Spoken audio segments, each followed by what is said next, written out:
What's going on, everybody, and welcome to another edition of The Bare Minimum. I am joined by Sean today, guys. Dustin is out. He just had himself a beautiful little girl. We wish the best to him. Baby was happy, healthy. Everything's good there. Sean, how you feeling tonight? I'm good, man. It's been a long freaking day, but I got some hockey on over here, some NHL playoffs, and I'm ready to talk some Bears. Sorry, I did that premature. I appreciate you joining me tonight, man. Obviously, this was going to be a little bit tougher if I was on my own, but we are going to get into some Bears indeed, man. We're going to talk about the Bears wide receivers and how they stack up against the rest of the league, and how good can Monangai be with the impact of Eric Bieniemy? All of that after this.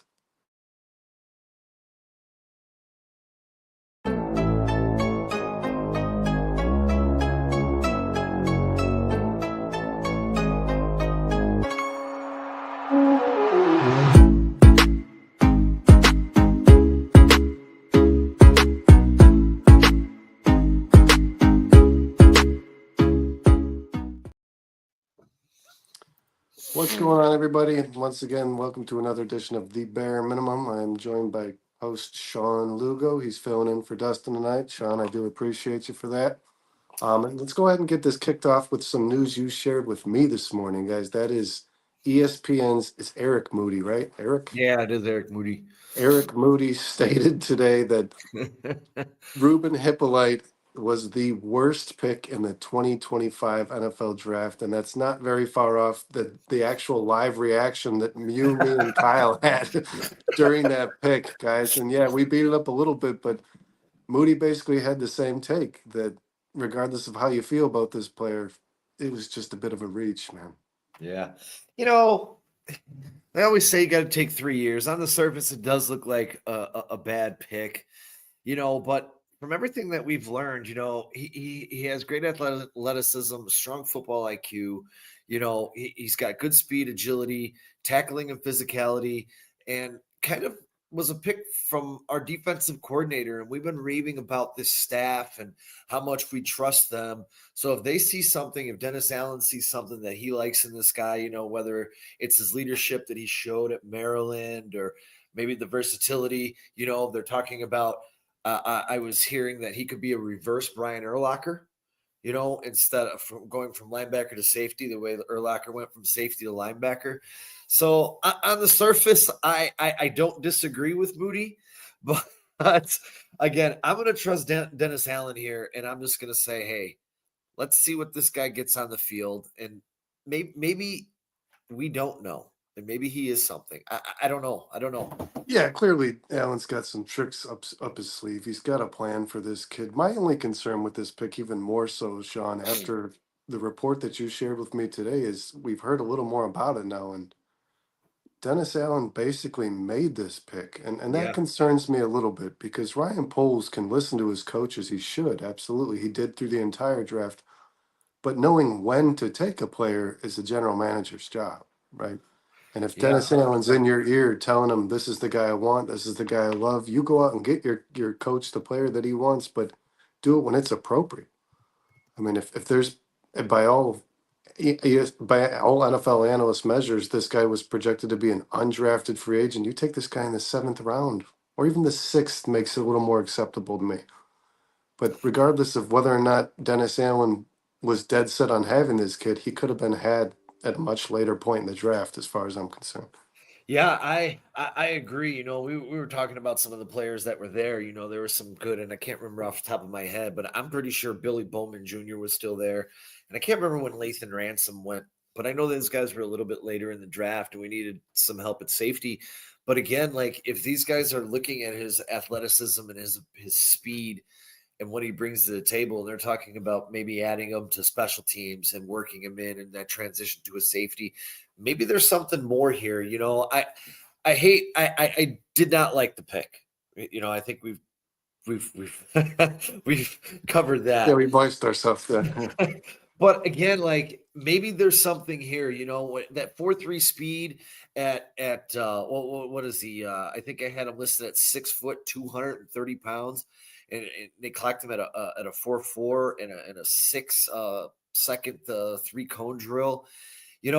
He covers a lot of ground. with his speed, he was the leader on the defense. I know Maryland, I think they were 4-8 last year. Wasn't a very strong team, but he was the vocal leader for that defense in the locker room. So he brings some of that too. I don't know what they saw in him, but I mean, there are some attributes that you look for in an NFL player, and he seems to have a couple of them. But again, I wish they probably would have went safety in that 4th round, and you probably get this guy in the 6th or 7th if you want, So Sean, do me a favor. Cover my phone's not giving me access. Cover the chat for me. I can't really select any of these. yeah, no Someone's problem. already from someone. Yeah, I We agree with got you, man. Romy The in guy, the house. the kid is an athletic freak. There's no doubt about it. What's going on, Romy. He's obviously got some attributes that most of the players at his size can't present. So maybe, like I said, Dennis, and like you said, special teams is important. And if that's Yeah, where the guy's going to play, I don't love it in the 4th round, but at least he got better there. I think you can say that today, right? yeah. With this And, Ruben Hippolyte pick is you probably just got better on special teams coverage for sure. and you know what we talked about a little bit too, Brandon, is probably one of the weaker units on this team is linebacker. And if you're going to burn a pick on a linebacker, I think you want to burn a pick on somebody that might be contributing at that position, not someone you're thinking about flipping to safety. I don't know the pick again. It didn't make sense to me. And Romy's right here. He said a player that should have been drafted in the 7th. Absolutely, I don't disagree with that at all. It was really weird on its surface, but hey, man, if this guy turns around and he turns out to be like a Pro Bowler or something, we're all going to be eating crow. So you Hopefully. into the draft. I mean, but you look back into the draft into like the past, and you see like Terrell Davis was 6th round, Tyreek Hill was 5th round. They miss on a lot of players. Antonio Brown was a 5th round pick, for Christ's sake. Austin Eckler went undrafted.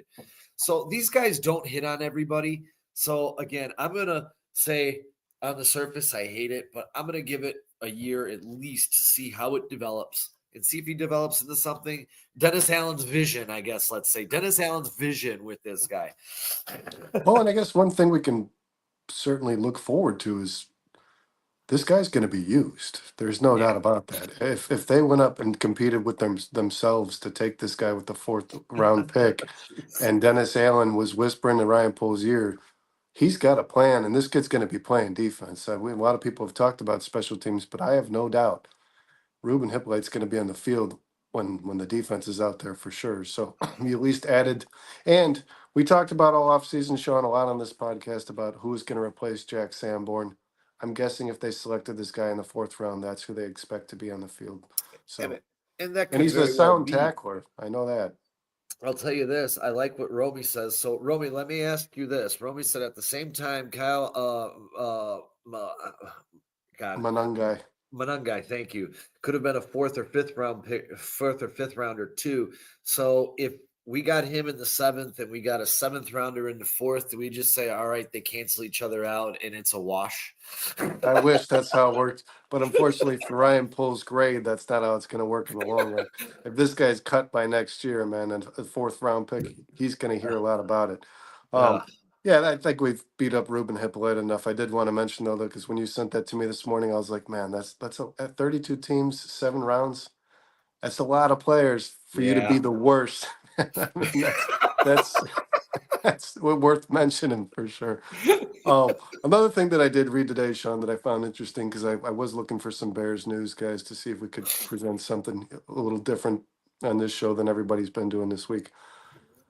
They have signed 4 of their draft picks already, or I think maybe Yes. yes, they signed 4 of their draft picks. They've signed Kyle Monangai, they have signed Ruben Hippolyte, they've signed Luke Newman, and they've signed Colston Loveland. They have not signed, however, Ozzie Trapilo, and they have not signed Luther Burden. I don't worry about those things. It's way too early. I think they should be at rookie minicamp as I did not have a chance. I had a crazy busy day, so I didn't get a chance to look at too many reports to see who showed up and who didn't at rookie minicamp today. I'm assuming they all They showed were up. they were all there. They Yeah, were all there, yeah. and I have a feeling that in due time they'll all be signed. They're all going to sign the rookie deals. I don't think anybody here that was drafted by the Bears is going to be one of these holdouts that wants more money, and I think that's eliminated anyways, isn't it? Completely with the CBA. The Yeah, CBA is there's more no in the rookie hold. team's You get favor. what you get. So even if you do Yeah, hold out, You're doing it for no reason at all. Yeah, you're not Oh, you're not gaining anything. You know what? I did find something on the Bears. If did you shit, see the way? Keep looking for it, but did you see the way Luther Burden entered camp? I You did know, not. for being kind of a flashy Hollywood like player, because he kind of was through his collegiate I think career, he still is. he is not going to give you very good interviews. I'll tell you that right now, man. He got out the car and he had a hood on, like almost over his head. He had his sunglasses on and headphones, and he just shot straight for the door without even looking at the. Like you have all those media members taking pictures. He was He gangster in it. he was tunnel vision, man. I don't know if he had a song playing that he was digging, but yeah, I don't think that guy's gonna. He's gonna be like a Brian Urlacher, like yeah, You game know when what? we're focused on next week. I did put this in, and I'm just gonna play it. It's 51 seconds, and it's Jalen Johnson.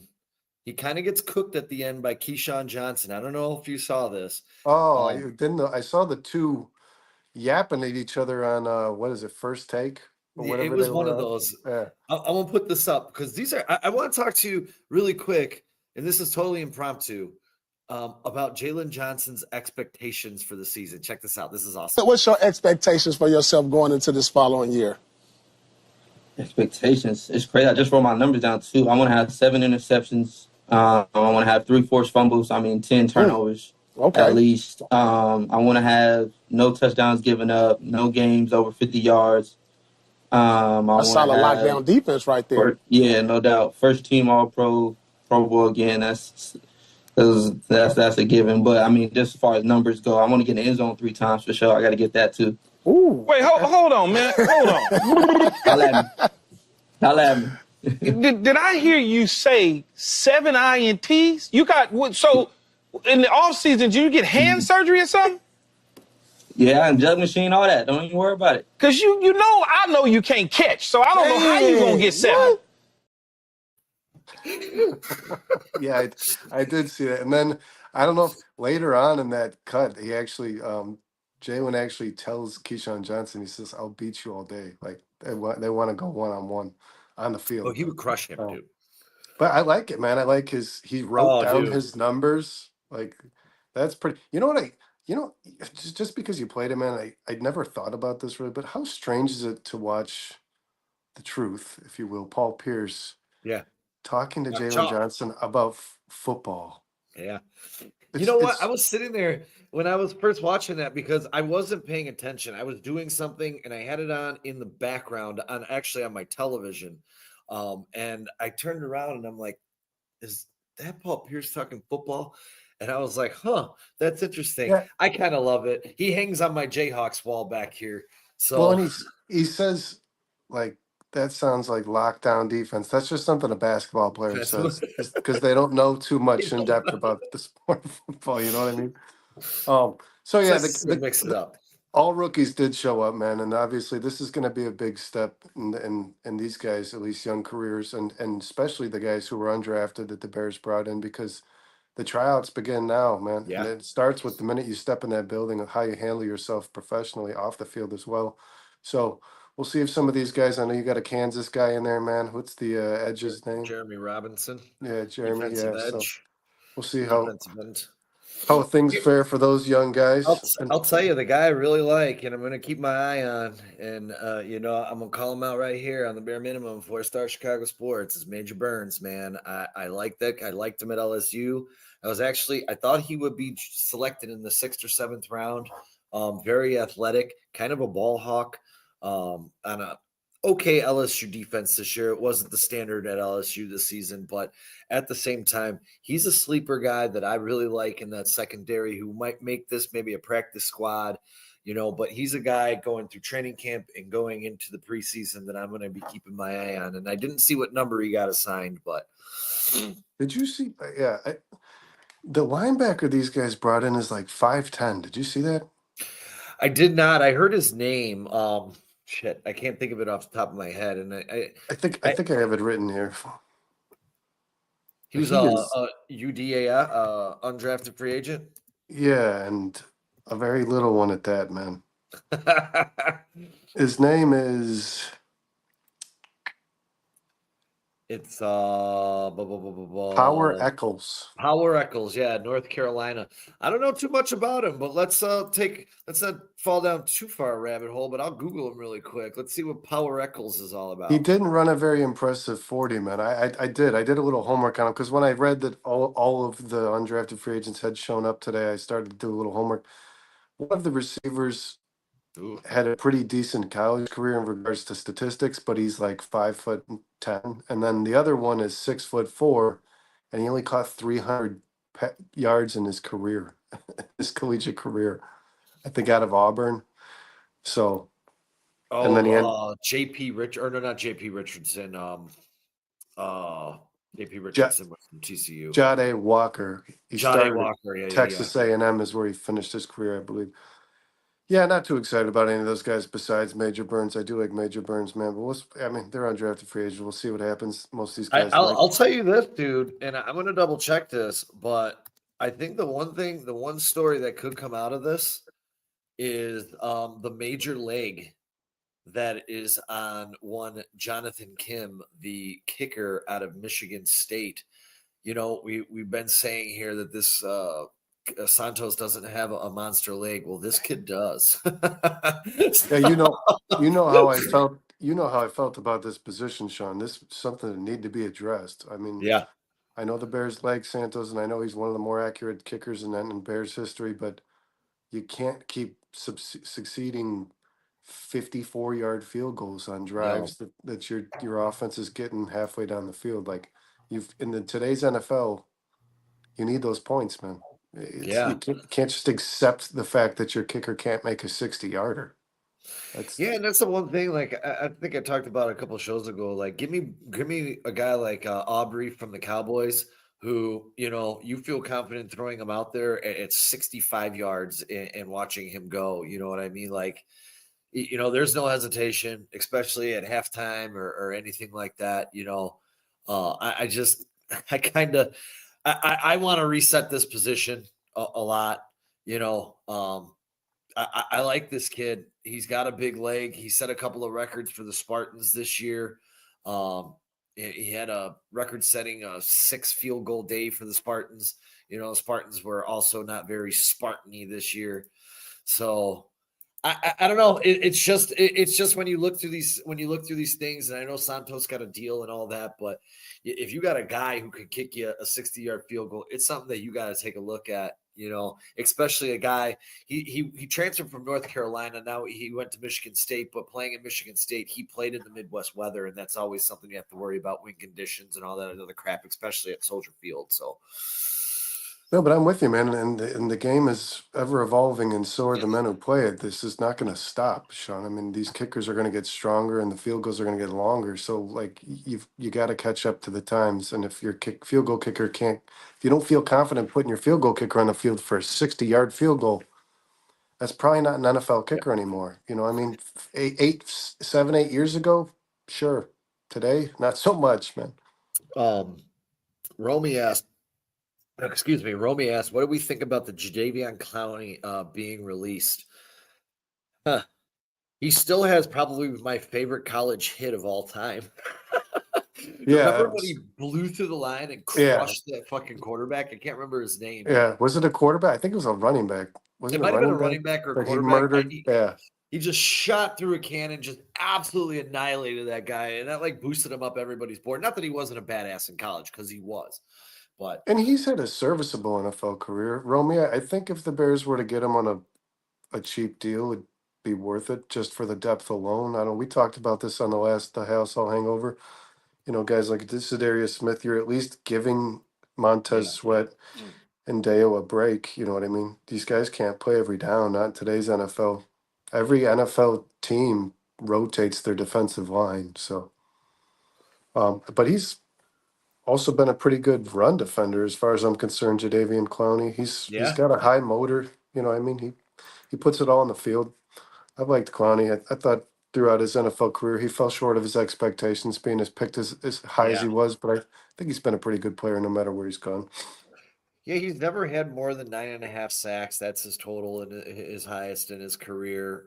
Actually, they gave him 10 and 23, but I was gonna say I was just on the last site I was just on. He's never had double-digit sacks, so the PFF has him for 11 in 21. It seems like he's an every other year player, where every other year is a good year for him, and last year was kind of a down year. So he had 6 sacks, 28 tackles. So maybe the Bears get him; they get him on an up year. He's 32 years old. A veteran that you bring in. And I gotta say, Brandon, Jesus, man, these guys make me feel so freaking old. I remember watching these guys as sophomores and juniors, and they're 32, going to be retiring from the NFL now. It's like, oh my God, I'm getting old. But the worst is when you start to see like the juniors of the players that you watched an entire career of. Like I saw Asante Samuel Jr. getting drafted. I was like, what the Yeah. hell? And Frank then Gore Joey Jr. Porter. Yeah, it's like, what the hell, dude? I watched his dad's entire career start to Yeah. finish, man. Yeah. Um, so I do want to touch on something else, Sean, and I know What I you got? brought it up to you earlier today.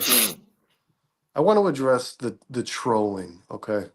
Because and I don't want to pay too much attention to it, but some false accusations I feel in the message that you shared with me and Dustin earlier this week. Because Yeah. I'm going to read this and I'm going to call him out. I'm going to call Jeff DeBurry. That's Yeah. Jeff DeBurry. Uh-huh. Okay.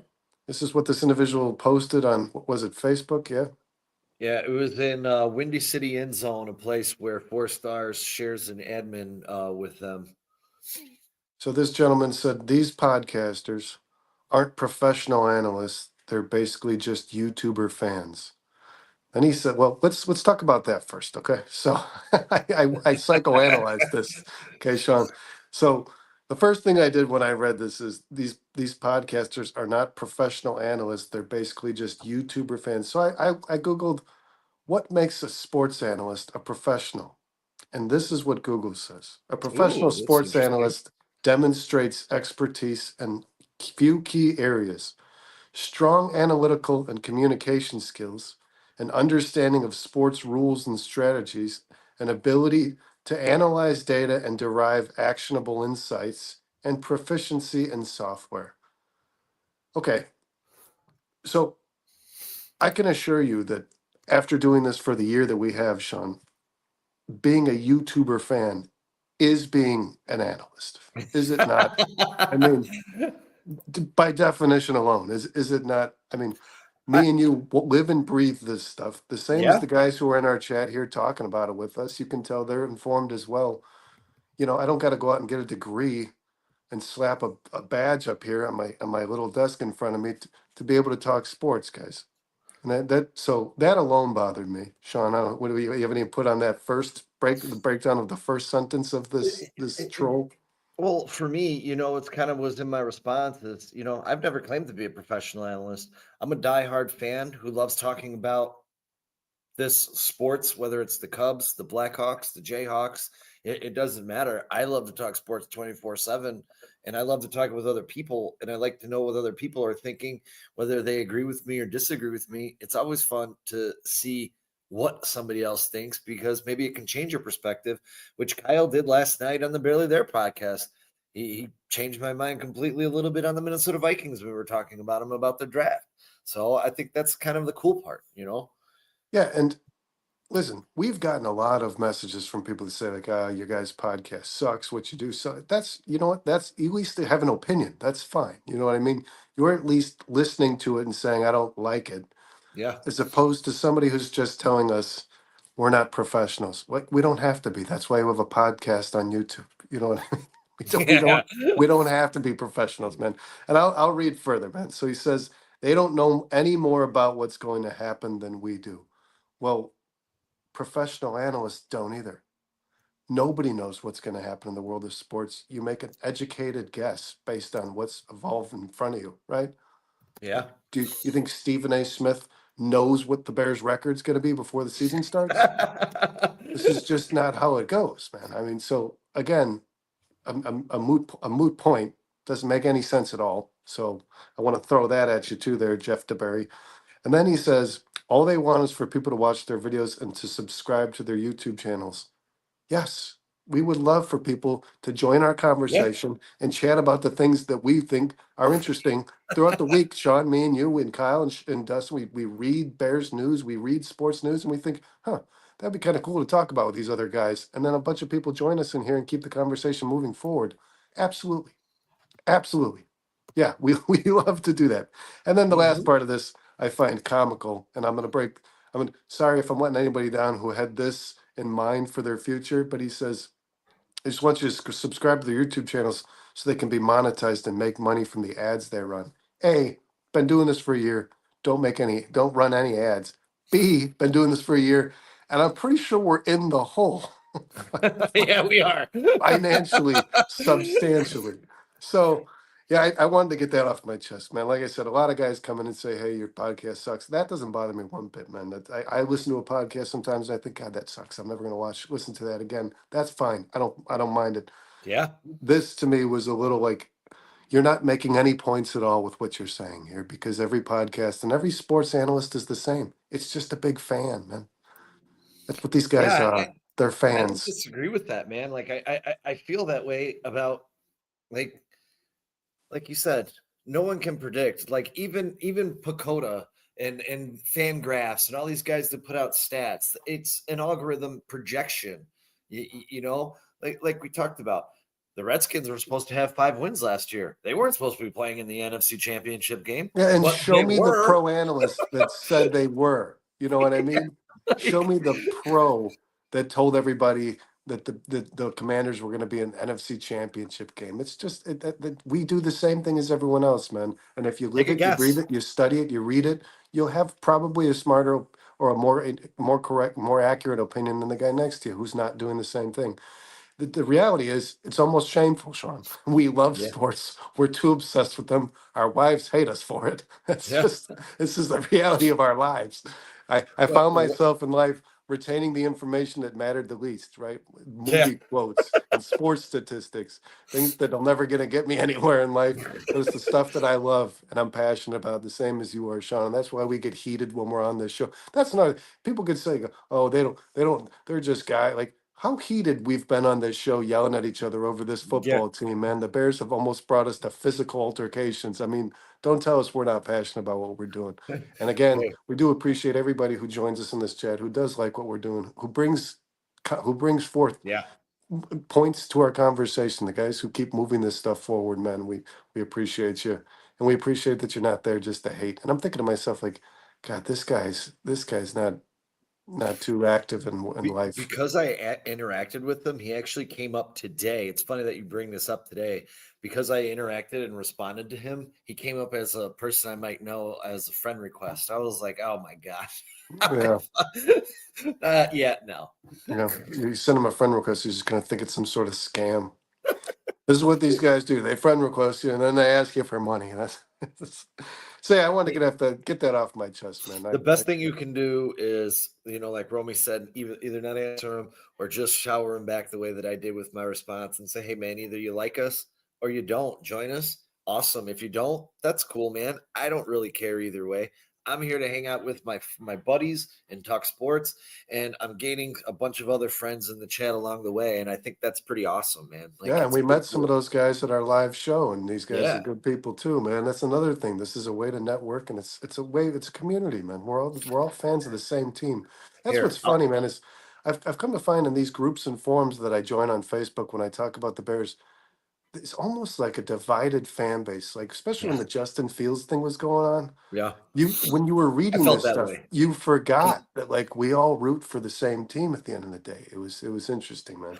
And here, I'll tell you this to these guys. I could care less if I ever make a dollar. I look forward to these shows. I look forward to breaking down the Bears. And if it ever does turn into something bigger, then awesome, man. We chased the dream and we made it happen. And I'll tell you, our community is going to be the biggest part of making this happen. And that's why we love you guys so much. You guys make us better. You guys enhance our shows by your participation. Regulars like Ant Mass and Romy, and Breaking News Bruce, you guys rock, man, and you guys make us better. And we appreciate and love you guys so much for showing up and spending a little time out of your day with us. Hopefully, it's a release for you guys too, because it is like I had a long ass day today, and now I get to sit here watch some hockey, and talk sports. Like, come on, man. Like, what's better than that, you know? Yeah, and the reality is, if I wanted to start a YouTube channel to make money, I'd just film my 6-year-old daughter like opening a toy because that seems to get 9 million followers within a week. You know what I mean? Yeah, There's right. so much dumb shit out there in the world of the internet that's making people rich. Sports analyst is not one of those things. I'll tell you that right now. Um, yeah, so that's my take on that, Sean. The trolls wanted to burn the trolls, but yeah, stand under your bridges, fellas. That's what I say. Let us do our thing in peace, man. I enjoy doing this with you and Dustin and Kyle. Yeah, And I'm who not we going to hurt? stop, man. I'm not going to stop until we're too old to do it. I'm too old for sports, man. My body's breaking down. I've had 2 surgeries in the last 2 years. I'm headed for a third. Yeah, once you stop playing them, you start talking about them, man. That's That's the way the right. world goes, right? So yeah, Sean, and then I do want to dive right into what we put on the thumbnail today, man, and probably the thing I'm most excited to talk about. Where do we rank this? I want to say position groups, but I'm focused on 2 specifically because they did improve over the draft: Yeah. the wide receivers and the Bears tight ends. And I want to do this with as little bias as possible because as excited as I am, I always try to have a grounded take, right? But I do believe that the Bears need to be in a conversation for somewhere near the best in both of these positions now. I do. Obviously, it's not only about quality, it's about quantity, and the Bears did a lot of that, right?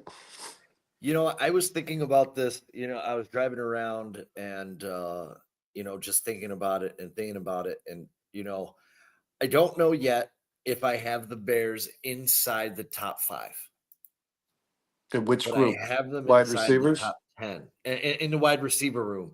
Yes. And if we're just talking, if we're just, I can't base anything off Luther Burden because he hasn't played a snap in the NFL. But if I'm looking at Roman Dunze and the potential of what he has and the potential of we know what DJ Moore has, I do put them ahead of a lot of groups, but I do put them behind a specific 6.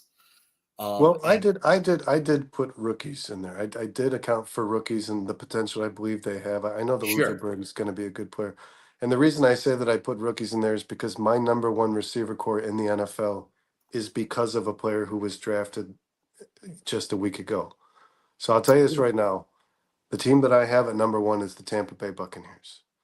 I think between oh, Mike Evans, who is consistently 1,000-yard receiver, obviously a monster in size that can't really be defended in the red zone.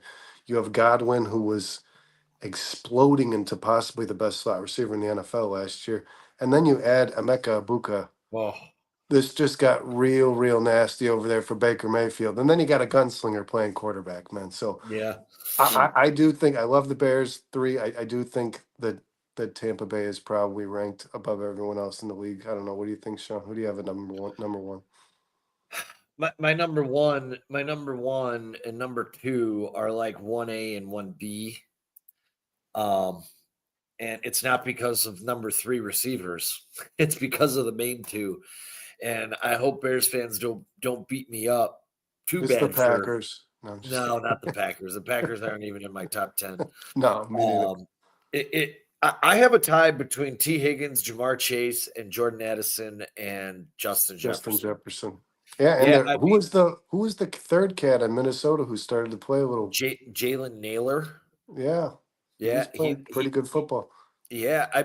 I mean, look, I'm sorry, I'm not a believer in Sam Darnold whatsoever. And I mean, even that 90-yard touchdown catch that Justin Jefferson had last year, that ball was so underthrown. It was his skill that came back to the ball. It was his ability to get away from the defender that created that like wonky pass that was thrown like 40 yards by Darnold. They made Darnold. Jordan Addison is so gosh darn good on his own. On a lot of teams, he would be a strong number 1 candidate, and then you just go to Cincinnati and say, who the hell can stop Jamar Chase? You know what I mean? Like you can't stop that man. And then you just throw T. Higgins. And I would say this because T. Higgins' inability to stay on the field multiple years in a row, I would probably throw Minnesota slightly ahead. And I don't really have, if I can go one more, I don't really have Philadelphia with A.J. Brown and Devonta Smith too far behind them. And I do love Tampa Bay. I love Tampa Bay's room. I do. 100%. Yeah, I think the Eagles would probably be my second, not only because Devontae Smith and AJ Brown are such impactful players, but it seems whoever it is in that third role, Sean, it's always a different player every year. Just does enough to catch 500 yards and a few touchdowns. You know what I mean? Then I have the Houston Texans, Sean, and I'm sure you're going to laugh about this because No. there's a player here we've discussed back and forth over text that we've disagreed upon a lot. But I think if he's added as a second or third wide receiver, he makes them a whole lot better for sure. Any Who's team that? that he plays on. Christian Kirk. So I Oh, think if you have Nico Collins as your number one receiver, Tank Dell, who listen, I he's love going to be Tank out for the Dell. year. Yeah, I love Tank Dell. I'm gonna just kind of count Tank Dell out as a future I NFL think I star. read today that he is going to miss the entire season. Yeah. Yeah. Yeah, that and the injury he suffered his That was rookie season brutal, might dude. never heal, man. I mean, Right. like, and Dude, I don't know. his kneecap was in his freaking thigh, dude. Yeah, and I don't know what that guy's what coach had him out there blocking a defensive end to begin with, man. But not so much. Tank Dell is a great player, like you said, though he's not going to play this year, and it's not so much even Christian Kirk being added as probably your number three outlet, but Jaden Higgins and Jalen Noel, two players who not only were really good in college, but played alongside one another.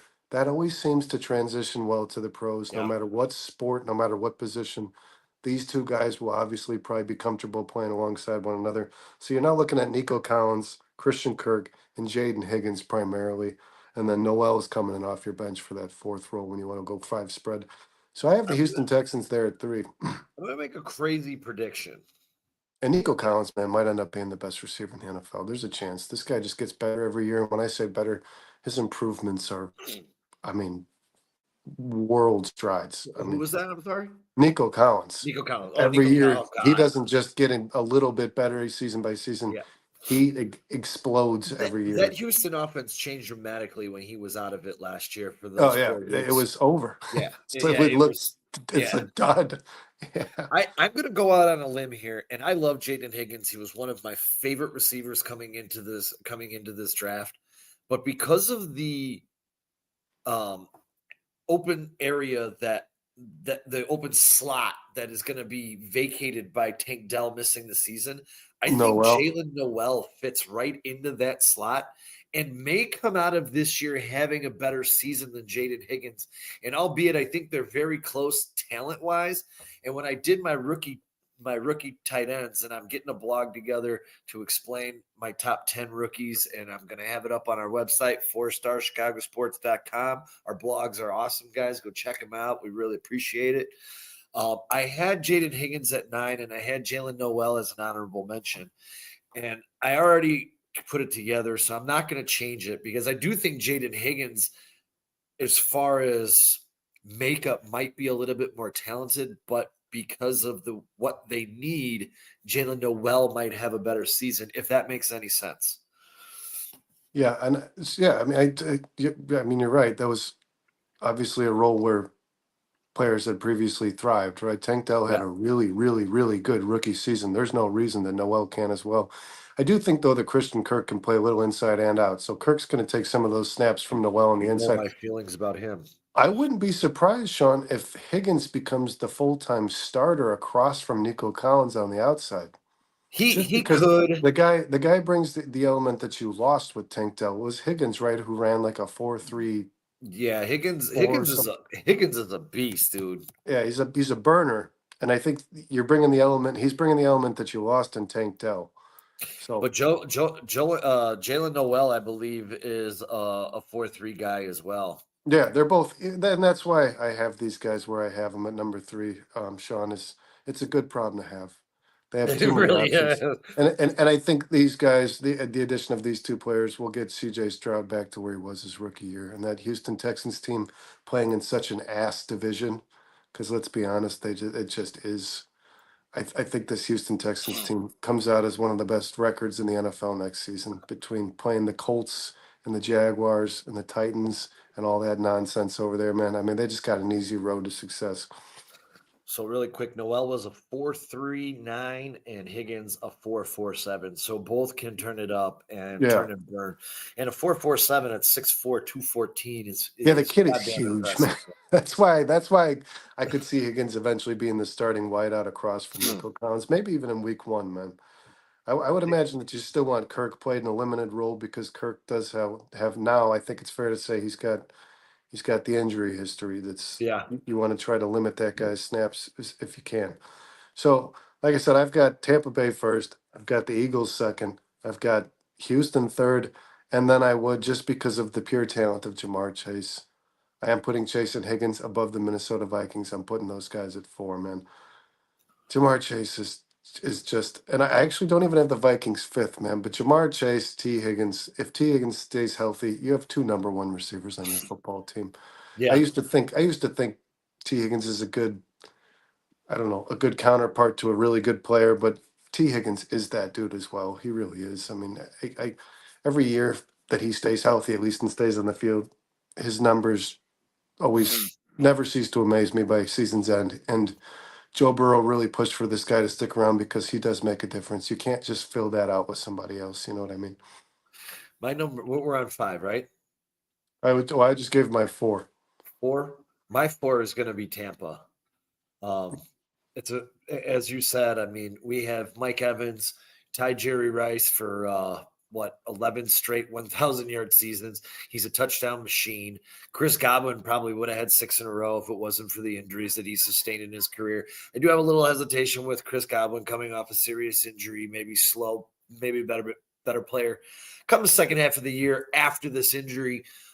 But people forget Jalen McMillan came on at the end of the year last year. He was phenomenal down the stretch for them.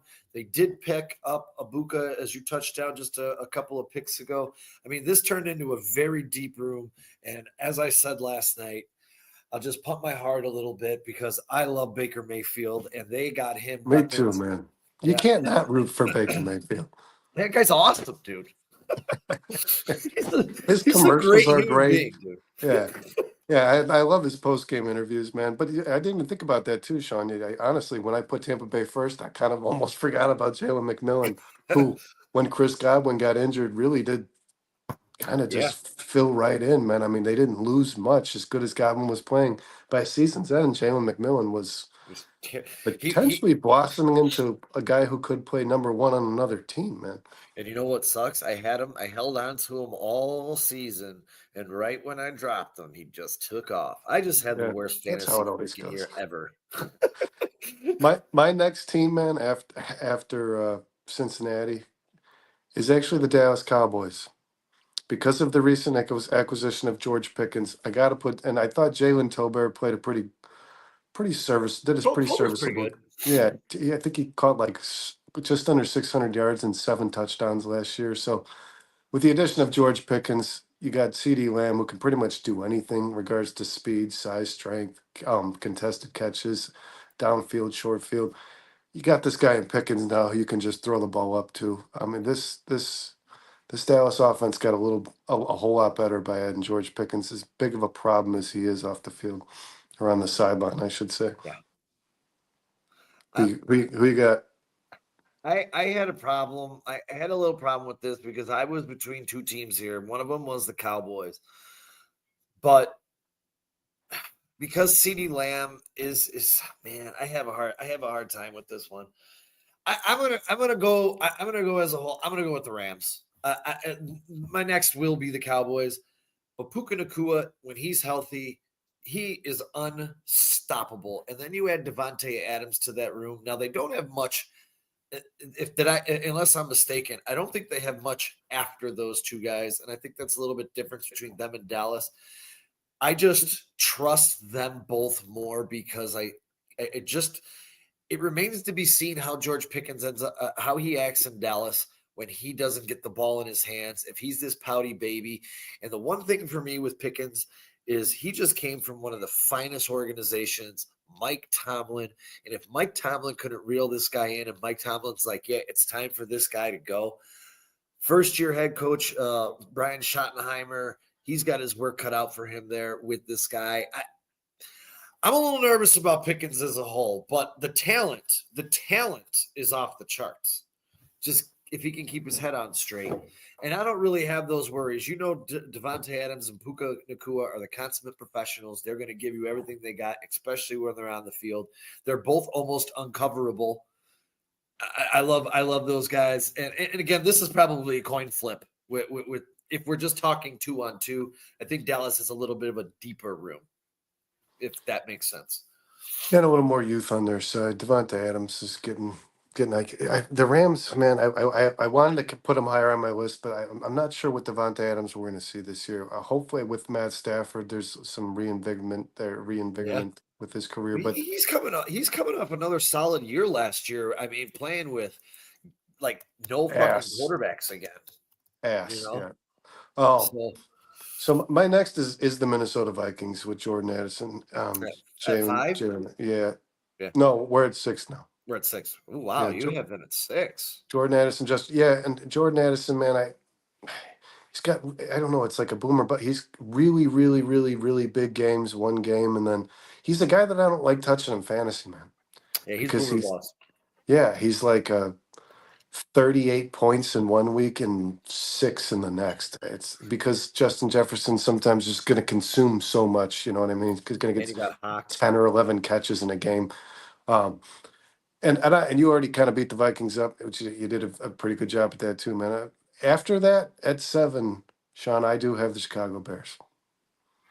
I have the Bears there because of youth and because I think Rome Odunze is going to be a really special player. And I think Rome Odunze is the best receiver on the Bears. He just doesn't know yet. The Bears just don't know yet. But I think he's going to show the world that. And I mean pure wide receiver. Yeah, I think DJ Moore can be utilized for more, but I think Rome Odunze will show the world that he's the best pure wide receiver on the football team. I really wish I would have got this done. I'm working on breaking down some different film and clipping it together. I'm trying to learn how to do this on the fly. I'm trying to get a Caleb Williams, Rome Odunze clip of their season together last year, and I wish I had it ready right now to throw up because that would be cool. But I'm going to try and get it here in the next 2 weeks. It'll be my debut video. Nonetheless, but I don't disagree with you. I'm going to take the Bears at 7. I think Rome Odunze is going to be a stud. You know, as I've been watching this video of him last year, I don't think people realize how good he was in and out of his breaks. A separator. High pointing the ball, coming up with big catches in tight spaces. I don't know if people remember the game in Chicago where we had that was in Green Bay, where he caught that ball in between 3 defenders as they were trying to get down the field to kick the game winner. He's going to be special. He's definitely going to be special. And you guys already know how I feel about DJ Moore. He's got a special place in my heart. I love number 2 on the Chicago Bears so gosh darn much. And then if you go, you put the addition of Burden in there, you can call Colston Loveland, and this is where it kind of gets a little skewed for me. You can call Colston Loveland a tight end, yes, but I have a feeling he's going to play more like a wide receiver in this offense. And you're going to have, if Cole Kmet is here on opening day, which, guys, I fully believe he does, it will be, even with all these trade rumors and stuff out there. I think he's going to be running routes like a wide receiver. He'll play like a wide receiver, even though he's a tight end. And when we get to these tight end rooms, this is going to be one of the reasons why I have the Bears up a little bit higher than what people would expect. I have a lot of faith. I agree with you. I think Colston Loveland's going to be used in a lot of roles. I don't think he's going to play. He's going to play the X, the Y. He's going to play 10. They're going to move him everywhere, man. As by all measures, he's one of the best route runners in this NCAA class, this draft class. And I don't see how Ben Johnson, the way we know he works, the way we know he engineers an offense, I don't see how this guy doesn't do just about everything you can with Colston Loveland. You might even see Colston Loveland take a carry in the backfield, man. I don't know what the hell that is. That I'm trying to scroll through the chat, and this, like I said to you, man, I can't see anything in the chat right now. And hey, what's going on, Jay? Notorious Jay Brinko and Notorious TBG. I'm trying to do research too as I do this. I forgot about the chat. Love you guys. Thank you guys so much for showing up, man. Appreciate it. Bear down, fellas. What's up, Jay? What's up, Darius? What's up, Notorious? Yeah, I don't know what this thing that always when I try to select the chat, Sean, it keeps posting this new to streaming, looking to level up message. I don't know what the hell that is. So sorry about that, guys. I don't know what that is, but yeah. And so I have the Bears at 7, man, and I did have the Rams immediately after the Bears, but so yeah, I have the Bears wide receiver core currently ranked at 7th best in the league, guys. Hopefully by the end of this upcoming season, they're ranked number 1. Hopefully we got 2,000 yard receivers and burdens somewhere in the 800s. Yeah, and I don't foresee anything stopping that with the exception of any kind of injuries. DJ Moore, we know what he is. In Rome, now that he's acclimated to this league and he kind of knows exactly what he can be in this league, plus with a better game plan, I think he's going to be used kind of in that Jameson Williams role. And I think that there'll be some other things drawn up for him because I think, when it comes to Jameson Williams isn't really a possession receiver, a guy who's going to get you 10 yards. He's more of a turn and burn, get up the field, take the top off the defense. As I think Rome can do that, I still think Rome can come back, find the soft spot in the zone and make a big catch and turn around and take it upfield. I think he has a lot more attributes than Jameson Williams. So I really do believe that this is going to be really, really big year for him. And I think I stated we did a projection show. I had him at about 1,000 receiving yards. I still had the alpha male being DJ Moore, 1,300 yards this season. So, we'll see. I still think I saw some projections come out for some guys that were scared to take Caleb Williams over 4,000 passing yards this year. And I'm like, guys, you just look at these weapons, man. He's going to be really close to that in my mind, probably by week 9 or 10. He's going to be on that course that says, oh man, he's going to cruise past 4,000, maybe 42, 43, 44. And I know the Bears have some tough defenses. They'll have the Eagles, they'll have the Vikings. But when I look at the rest of the bulk of their schedule, you take those 3 games out, and I think a lot of the other defenses, albeit maybe good, but can be susceptible to a good offensive scheme. So, Yeah, I think, I mean, what did he throw last year? 3,500? I think it was 34, 30, I 34. think it was just over 35, but I mean, 34, 35, and he was sacked 68 times. I don't know how a person with the improvement this Bears team's made on the offensive line, I don't know how 35, 41. You're right. I don't know how any fan can't foresee Caleb Williams throwing 4,000 yards, man. I mean, if the guy's able to stand upright and given time to throw the ball to the receivers that they just loaded on this football team, 4,000 yards to me is like the floor, man. Right? I mean, I'm looking at that as like, can this guy possibly surpass 4,500? You know what I mean? Like, I'm aiming much higher Look, than that. us Chicago fans are probably going to throw a party. What's up, Joe? Thanks for checking in, buddy. How you doing? Bear down.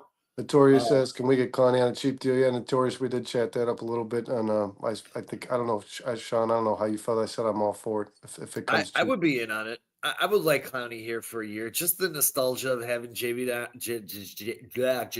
Clowney on the Bears, I think would be pretty cool.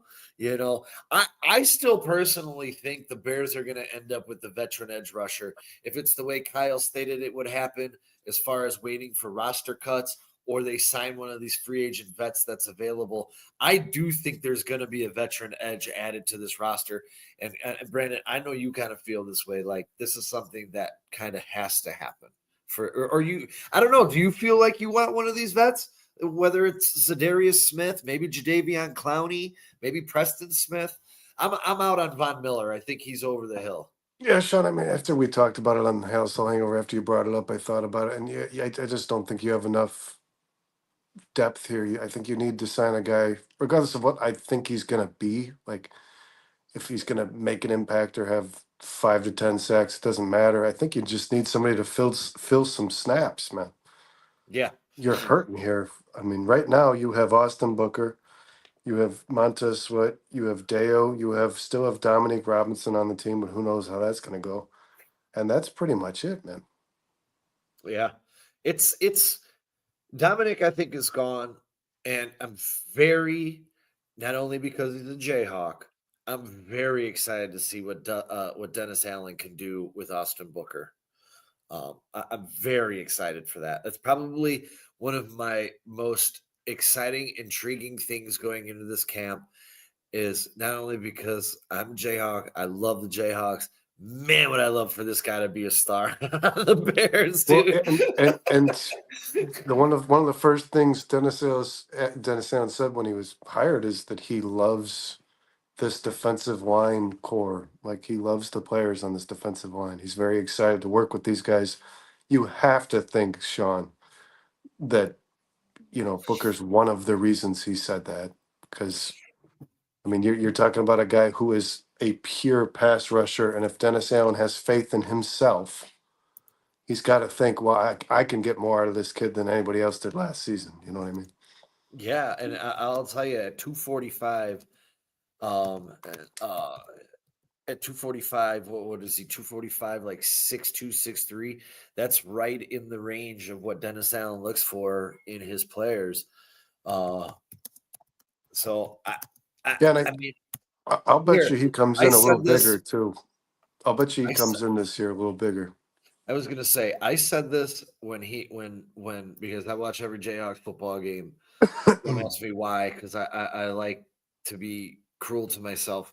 But nonetheless, the knock on him was, and the coaching staff for the Jayhawks was actually surprised that he went to the draft because they all thought he should have stayed one more year. So obviously, there's a lot of development that still needed to come for Austin Booker. So hopefully, the Bears can do that with this new coaching staff, whether it's Johnson and Allen together working on the line coach along with the defensive coordinator.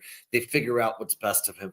Montez Sweat, I'm sure, will play a good role. He's a veteran player, understands some things. So I think he's in good. I think he's in good arms. I'm going to cross my fingers, man. Yeah, I like Booker. I liked Booker when the Bears traded to draft him, and I think Ryan Poles had conviction in doing so because Ryan Poles himself also believes this player was good. This wasn't just a Matty Eberflus guy.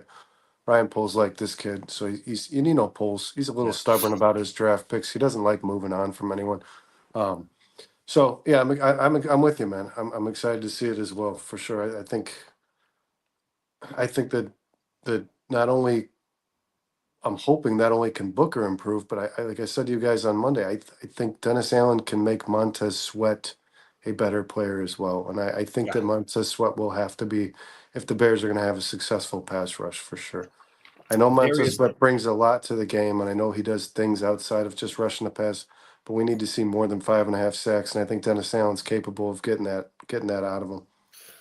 Darius says he thinks we're going to be great versus the run this year. I definitely think we're going to be better. Getting Billings back, Dexter, you got Gordon, you're going to have Brisker Brisker, back.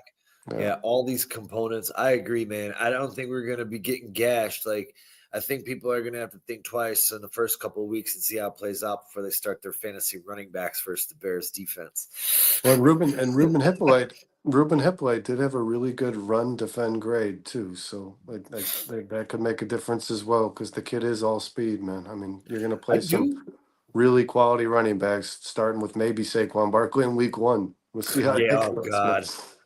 If Schefter talks that into it, was it Schefter or Rappaport Yeah, that said yeah, that? it was Schefter. Yeah, Schefter. If he talks that into existence, that's like the one team I don't want to play. Like, can we play the Saints in yeah. I week know so one? many people. So many people are like rooting for this and excited. Like the Bears might play the Eagles. No, Do you want to? no, Really? Like you want Ben Johnson's trial and error to be against no. the Super Bowl defending champion Yeah, that just got better, that just drafted a top 5 player in the draft with the 30th pick? Yeah, God, no. no. Please, God, oh Christ Almighty, give me the Saints or the Giants in week one, please. I know the Giants' defensive front's going to be really solid this year, but I still think that the Bear just give me a weaker team. Isn't Cleveland on our schedule too? Give me Cleveland. Just give me a Give me team the that the Bears can Raiders. beat. Yeah. Give me Ashton Genty. That'd The be Raiders. exciting. That'd be Yeah, a that good would be cool. a lot of fans would want to watch that. A lot of fans that aren't rooting for either city would probably want to see Ashton Genty in week 1, right? Hey Darius, are you saying you want the Bears to play the Eagles in week one? You want to test and see where they are without like giving it a couple of weeks to get acclimated to the system?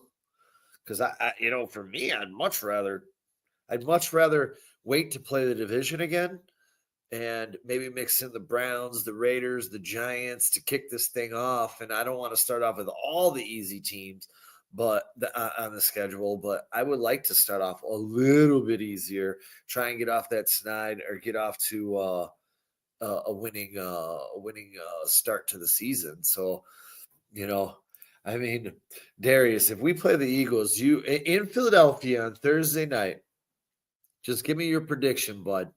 Do the Bears win that football game? Or is this what we would say a competitive football game that shows the Bears have kind of arrived? For me, it's like I don't want to play that defense, but I guess there is one caveat, Darius. There is one caveat to this. That caveat is they don't know what Ben Johnson's bringing, so they have the opportunity to catch that defense on their heels in week one. No time to game plan for it. So there is some method to the madness. There is some method to that madness. Yeah, yeah, that's true, Notorious. We did get off to a winning start last year. We did see how that turned out, but I kind of thought last year, kind of what I feel this year. Like we're going to get off to a little bit of a rocky start, but I trust this staff to reel this thing in and straighten this thing out, keep us on the straight and narrow, and get better as the season goes along. I can't say I had that confidence with the staff last year. You know what? I wouldn't be surprised if we do either. I actually said on our Wednesday show just yesterday, actually, I said I like to open up the season the first week in Washington and getting that rematch versus Jaden Daniels in week one, and the Bears going in there, surprising them and beating the brakes off of Washington in week one, and the Bears, hey, we've arrived, and then maybe come home, get the Saints or maybe the Raiders. And I think we are in Las Vegas actually. But then if you can come home and play the Saints, all of a sudden you're 2-0. Team's feeling good. You're still getting acclimated to the system. Things are moving. So I don't know. For me, if we start against the Eagles, I might have to watch that game with one eye open. but again, at the same time, as I just stated, we can catch them. I was just saying, Brandon, the one caveat to opening up against the Eagles is they don't know 100% what we're going to do. So maybe we can catch that defense on its heels in week one, but you always have halftime adjustments. So I don't know. I said I said my ideal start to the season will be week one. Let's go to the nation's capital. Let's play Jaden Daniels, beat the brakes off of Washington in Washington, and then come home to Chicago and play the Saints and get off to a 2-0 start. Would that not be magical? Yeah, I mean, I get the appeal of the draw for the, Caleb Williams, the former number one overall pick against the Super Bowl champs. But if I'm Ben Johnson, that's not where I want to start my coaching tenure. I would love to start with a team like the Browns, who don't even have a quarterback. But we have to bank this for Notorious TBG because he said his hot take for the year is Ruben makes his way onto the field this year and ends up replacing Tremaine Edmonds. What do you think of that take, Brandon? I like where your mind's going with this, Notorious, because I'm super critical of Tremaine Edmonds. I really don't like Tremaine Edmonds, and probably more because of the pedigree of this position in this organization. I mean, every Chicago Bears middle linebacker is one of the best in the league, and they're always a player that's going to probably make the Hall of Fame when their career is said and done. The only reason I don't see this happening, Notorious, is you're just paying this guy way too much money to sit on a bench. Yeah. I mean, this is like your second highest annual salary on this football team. I don't think that it wouldn't be a good look for Ryan Poles to put that much cash on a bench. I will tell you this. I did see today one of the Bears beat reporters had a picture of Tremaine Edmonds, and the caption says he looks in mid-season form. And I just saw a picture of him walking with the coach. I mean, he's a jacked up dude. So, I mean, he looked really jacked up and he looked really good. So, I mean, if he is, that's good for the Bears. Like, that's really good for the Bears. So, I still have faith in Tremaine Edmonds. And I think under Dennis Allen that Tremaine Edmonds, my friends, will get back to the form that he was when he was up in Orchard Park playing for the Buffalo Bills. Just my take on it. I Sean, don't hate. I also think Edwards is going to have pretty close to a career year with Dennis Allen as well. I really started to analyze, like kind of hyper analyze these two players at the end of the year when I was wondering why the Bears defense, even barring injuries, like why we got so bad. I mean, we went from allowing like 106 yards rushing a game to 140 basically. And I focused mostly on these two players. I think if your defensive I front, agree, Darius. especially the interior, if your defensive front, if guys like Billings and Grady can fill the gaps, these two linebackers are much better players.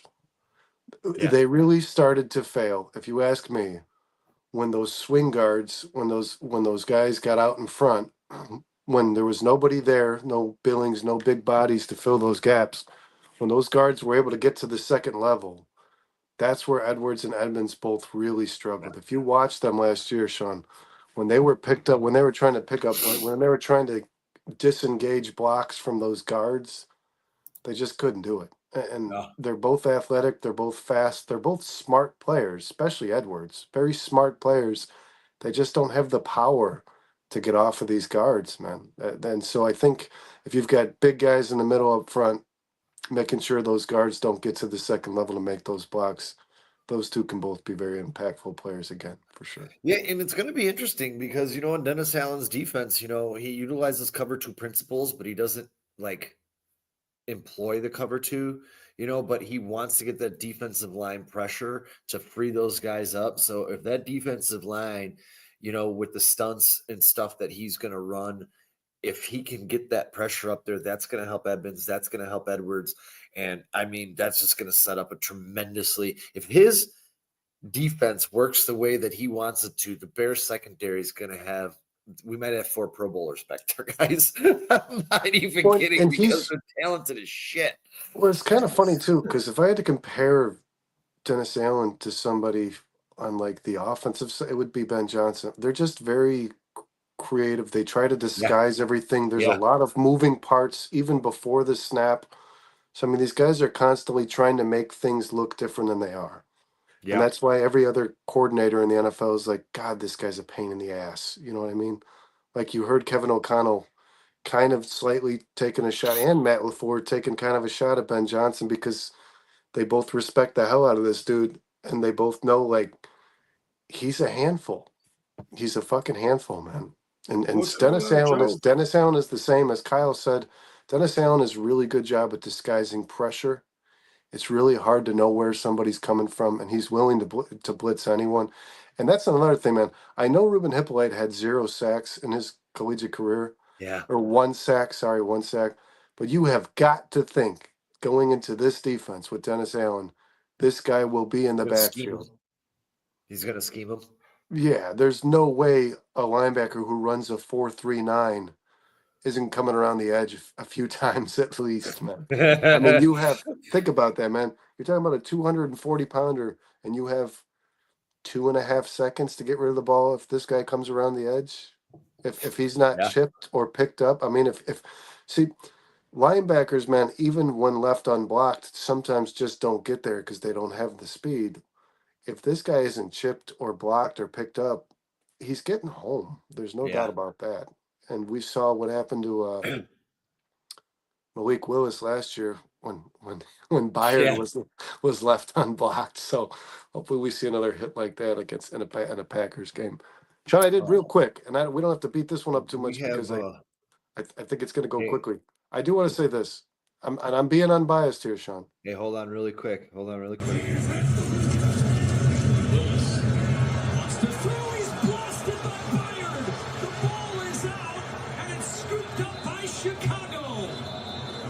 is strange because he's going to come from the right side. The tight end pushes him. Now, that shows me that.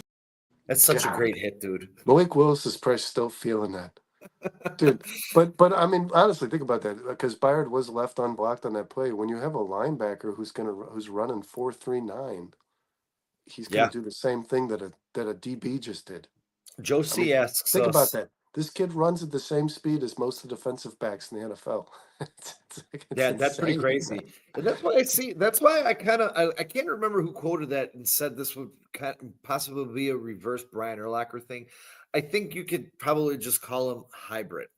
He What I could would be a love, I tweener would love, between the and, two. and I don't want Kyler Gordon coming off the field, and we know that's not happening because Dennis Allen already stated he wants him on there more.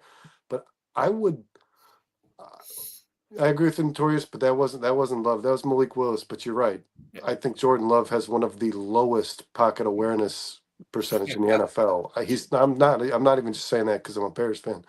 He is No, definitely down there for he sure. sucks, dude. He Yeah, sucks. he's That's just why not aware of what's going on. I mean, he can see the field. He knows where his receivers are going to be. He just can't. He doesn't know what's going on behind him. But I do think that Ruben Hippolyte would be interesting in the nickel position to me, man. Even though, Yeah. but my biggest issue with this guy, man, and again, why I think he was a reach and why I think he was projected to be undrafted, Sean, is he's terrible in coverage. And there's no way of saying it. There's no other way. You can't say like, well, he was a he maybe just didn't play. He played a lot of snaps in coverage, guys.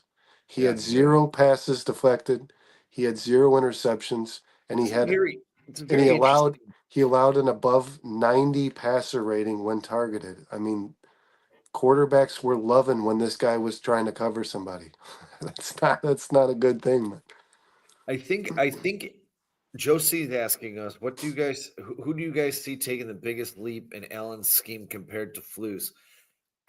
Before we answer this, we might have the same guy. I'm not sure. I'm just thinking because my guy, you want to go first? You want me to go first? I'm going to say Montez Sweat. Oh, okay. Okay. We don't have Yeah. the same guy. We don't have the same guy. I think My I my think Montez Sweat has the tools to be. I'm trying to convince myself this guy has the tools to be a premier pass rusher in the NFL. And even if it means taking him away from defending the run and setting the edge a little bit, if you're just going to use this guy as a pure pass rusher, Dennis Allen will. Dennis Allen does find ways to get players to apply more pressure, and he finds a way to get players home, right? He Yeah. finds a way. Kyle said sacked by committee. Dennis Allen is good at this. He's good at getting pressure on quarterbacks. He's good at getting sacks accumulatively through his entire defense. I think Montez Sweat is the guy that takes the biggest stride, and I think he needs to. For me, it's gonna be my boy, my favorite, my bear Kyler love, Gordon.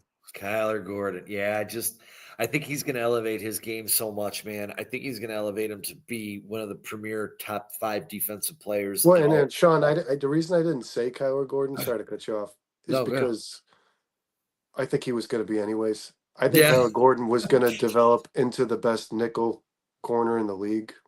I think he I was think going to he's do gonna that just do regardless. more. He's I clearly a guy who's working his ass off when the off season comes around. He's clearly a yeah. guy who wants to be the best. I think that's his goal. Now my hope, Joe, is going to be completely different, and my hope is the other edge, Austin Booker. That's who I hope takes a tremendous leap. My If I go a dark horse, if I take a dark horse. my hope is that you can somehow unlock Jervon Dexter into a top three technique in the NFL. I think if you get a premier player at that position that's already on your roster on a rookie contract, right? If you get the production of the Jalen Carters, I know, Sean, you can compare the numbers, they're very close, but I mean like the disruptability that some of these guys like Aaron Donald had, and I know it's a tall task to ask, but guys like those who are just wreaking havoc in the backfield and constantly causing a disruption. If you can get Javon Dexter to do that, this machine is well oiled, man. Yeah. There's nothing this defense can't do Yeah, I if your agree. 3 tech is making that kind of impact. I think Joe C said great picks. My dark horse would be Dexter as well. I think Dexter's improved every year. I think he has the ability, and I think people tend to forget it. It's a tough position.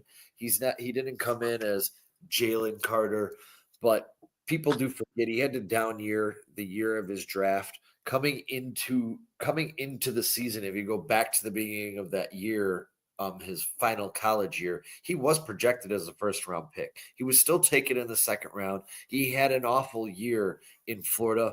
If you go back and look at, they said why. They said he was playing out of position. They weren't using him correctly. Well, yeah,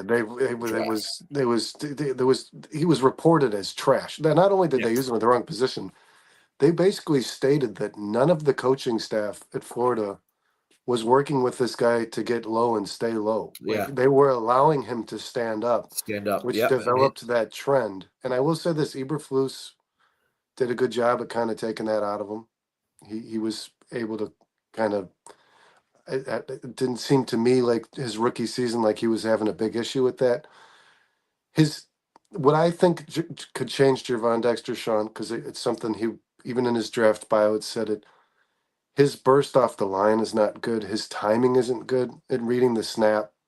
And I think if he's just one step ahead, He'd be a lot one step better. ahead of where he's been coming off the line, if he just gets that burst off the line when the quarterback's yelling hike, this guy's going to be a problem for everybody in the NFL. Because if you're an offensive guard or a center and you're not ready for Gervon Dexter, you are fucked. Yeah. Yeah. Off subject. I don't know if there's any hockey nuts in the chat, and I know you're really not, but these productions in between the halves by the Las Vegas Knights are freaking insane, dude. They just did like a whole Golden Knights Blue Man Group thing. The whole stadium was lit up. They were banging these. I mean, that thing was. I mean, it was freaking amazing, dude. It's Vegas, dude. You gotta have a show. You gotta. Yeah, it's truly amazing what they do in between, and through the whole playoffs. They've won a couple Stanley Cups. Just watching them over the years, I've never seen what they just did in between this intermission, but that was fantastic. I love watching the Golden Knights, dude. But back to football. Yeah, which, by the way, guys, thanks for everybody in the chat, because this is not the conversation I intended on having, but this is awesome, honestly. Yeah. I love talking about Dennis Allen's improvement on this defense. And real quick, Sean, I'm going to throw this in there because this is a good transition, Dennis Allen improving this defense, to what I wanted to talk about with regards to Kyle Monangai. Yeah. But the Bears have the best tight end duo in the NFL. I did want to rank that position unit, and I'm going to say, like, Kelsey and Gray are a pretty solid duo. But I'm looking at this right now, Sean. I don't think there's anyone that touch. I do like that the Titans drafted Helm, so now you've got the guy's name that I can't say, and Gunnar Helm. Yeah, and then you've got. I love him. And you've got Fannin and Njoku. That's intriguing to me. They really bolstered that unit there by drafting Fannin. But I just don't think anyone comes close, right? I mean, Cole Kmet and Colston Loveland should, by all measures, be one of the best tight end duos that plays in the NFL history. I thought about this long and hard. And although I think individual players might be better, like a Brock Bowers, a Trey McBride. Of course, yeah. But if you're talking about the tandem, yeah. I think Cole Kmet's better than Noah Gray. I obviously don't think either are better than Travis Kelce. Well, I think, but Sean, I think they both today might be. They could be, and when you look over the numbers, not better than what Kelce was a few years ago. Travis Kelce is beyond his prime. He is regressing. I agree 100%. I agree. The last year, Travis Kelce was not the same guy I watched 3 years ago winning Super Bowl. But you know what? He saved it, and he showed up when they needed him, kind of in the playoffs. It wasn't the same, but another guy that I think is really underrated is Dallas Goedert. He really changes that Philadelphia offense, but again, there's no one behind him. Well, they were on my list, Sean. Those two were on my list because I had Goddard on both fantasy teams, and he got injured, and I thought the tight end's a thin position in fantasy, so I thought I might as well just pick up the guy who's playing behind him because Jalen Hurts really likes tight ends. And Calcaterra had a pretty productive season when Goddard was out. I like Calcaterra and Goddard together. They didn't get to do that last year. The guys were almost never healthy at Yeah. the same time. But I would imagine they're going to make an impact this year for sure. So yeah, I like the Eagles, but I still, and I'm being unbiased here, man. There's just There- nobody that comes close to this Bears duo. I don't There disagree. really isn't.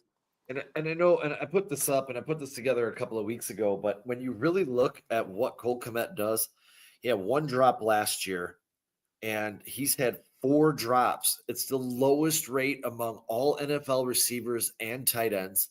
He has the highest EPA per target among Bears receivers last year, nearly 3 times higher than the next closest, which was Rome. He's And phenomenal in the red zone. he's everything, dude. And here's another stat: no NFL receiver has had more clutch catches than Kmet over the past 2 seasons, and this is by Next Gen Stats. I mean, this guy led the NFL wide receivers and tight ends in catch rate at 85.5%. I mean, just tell me something he can't do. He was utilized wrong. We've talked about this on these shows a lot. He came into the season somehow the number 2 tight end behind Gerald Everett. We all should have known the staff was being Oh fired God, at that that was point. so fucking annoying. Well, that's another thing too, man. That's the misconception I think going into this season is like, oh, you've added Loveland, so Komet will become this inline blocker. No, I don't think that's why Ben Johnson drafted Colston Loveland. I think he did it to have the dual threat. I think he yeah, wants both these guys running routes. I mean, they there's do no way different you things don't use too. both these guys running routes because what NFL team has this? There's Nobody. no NFL team that a defense is going to prepare for, and throughout the week before they play, they think, what the hell are we going to do to cover both these guys? Could this be a Gronk, Aaron Hernandez? Yeah, it could because you typically most NFL teams, Sean, have a tackle machine in the middle of the field, and then Yeah, they have a guy on the outside who's really good at keeping up with tight ends, a linebacker who can cover. No team has 2 linebackers that you feel comfortable covering both these tight ends. And already Colston Loveland gives you a disadvantage if you're trying to use a linebacker anyways, because the guy basically plays wide receiver. What about a good comparison? Mark Andrews and Isaiah Likely. Very good. And that is the second best Yeah, tight end tandem probably, in the NFL. Yeah, it is. probably. Because Likely is kind of a Colston Loveland like player. He can play on the Yeah, edge. what He wide can play. receiver? He's a contested catch guy too. And Mark Andrews is a lot like both of them, honestly. In terms of size, he's like Colston Loveland, but he can chip you on the line like Komet does, and then he finds a way to get open because both these guys, man, have Komet struggles a little more than Colston does, but both these guys have the ability to run and execute routes too, man. Yes. And Ben Johnson's a big fan of doing your job the way it's supposed to be done, and having the quarterback's mentality and trust to be able to rely on you to be where you're going to be. So both these players are very capable of doing that and playing in a timed offense with structure. So I think it's going to be nasty, man. I think the combination of Colston Love and Cole Kmet is going to be too much for any defense to handle. I think the Bears have created a dynamic that no offense in the NFL has. I do believe that. And I think if Mark Andrews wasn't injured as badly as he was, those 2 guys will be making a case for themselves as well. But our Andrews has lost a step for sure. He continued. Well, he had that auto wreck right before the season last year that slowed the start of his season. But I will say this too, because I don't want to sell Kansas City short, and I know we talked about them just a second ago, and Travis Kelce being a little bit slower. I do like Noah Gray, and I think Noah Gray is going to be primed for a nice fantasy season for people. And yeah, Noah Gray is a guy that Mahomes has grown. And you know what? Tight ends take a couple of years to develop sometimes, man. And Noah Gray might be coming into his best season for sure. I And actually picked him up and used him down the stretch last year because every tight end I touched got hurt. and two honorable mentions, Sean. I would say that the Packers should be in there. They drafted 2 tight ends the same offseason. They drafted Luke Musgrave and Tyler Kraft in the same offseason. Yeah. They both serve different roles. Everybody thought Musgrave was going to be this receiving machine. My buddy's a Packers fan. I was texting him before the season, before the rookie seasons. Musgrave is a blocker, man. That's what he More does. so. And Kraft is a receiver, and he's a crafty receiver, no pun intended. And another team you have to mention, man, Where's is Kyle for the puns? yeah, he's pissed. He's now chatting, right? But another team you got to mention, man, is the Buffalo Bills. Knox was not a bad tight end at any point in his career, and then they added Kincaid. So And very interesting news, my friends, on Kincaid. Kincaid had I had drafted him with big hopes, big hopes last season, but he actually had a knee injury, and it was just reported by the Buffalo Bills that he showed up to camp. Well, the cat's out of the bag because he showed up to camp with a knee brace on, and that knee brace, when asked, was he wound up having off-season PCL surgery, and it oof, is that's the rough, or no, the LCL is the bad one. yeah, they're saying though, they're saying, and this is the clip that I took. It said Delta Kincaid dealt with a PCL sprain in his left knee. It is rumored he underwent surgery for that knee this offseason.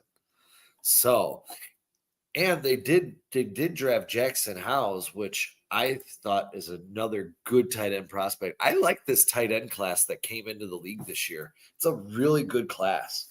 And Joe C.S., doesn't he rank high in separation too? I think he's referring to Colston Loveland. Yes, he's one of Yes. he was one of the best in this draft class at separation. I think they had Loveland and Restrepo ranked two of the highest, just strictly based on their ability to run Phil! around. What's going on, Phil? Here, So I'll tell yeah, you this, Joe. I have the Bears wide receiver core ranked 7th. I do have them top 10, and I have the Bears tight ends ranked first in the Me league. too. And Joe, if you're talking about Cole Kmet, I did not look up separation rate on him. I didn't really think of him as a speedster, but you know, I know But he in the looks like red the old. zone, he in the red zone he has a really good knack for going under. Like people forget about him. People seem to forget that he's there when he's in the red zone, and that's in turn gotten him a lot of touchdowns in his career so far. So, He's gonna have a big season. I have a feeling. I think he's gonna have a big year. but Sean, we talked a lot about Dennis Allen and the impact he might make on some of these players, specifically the players that might improve under his tutelage. I want to go a different direction, man. I want to talk a little more about Kyle Monangai, the Bears' 7th round pick, who, by some reports, man, I even saw a report that said could have possibly been drafted in the 2nd round. This is only one report, so it's probably not the case, but he was definitely projected to be a 5th round pick at least. The Bears took him in the 7th. He was the Big Ten's leading rusher, I believe, this last season, and the Bears probably got themselves a bit of a steal. We wanted a guy who could play the role of power. We wanted a guy who could get the 1 yard. I think the Bears might have got a little more than that.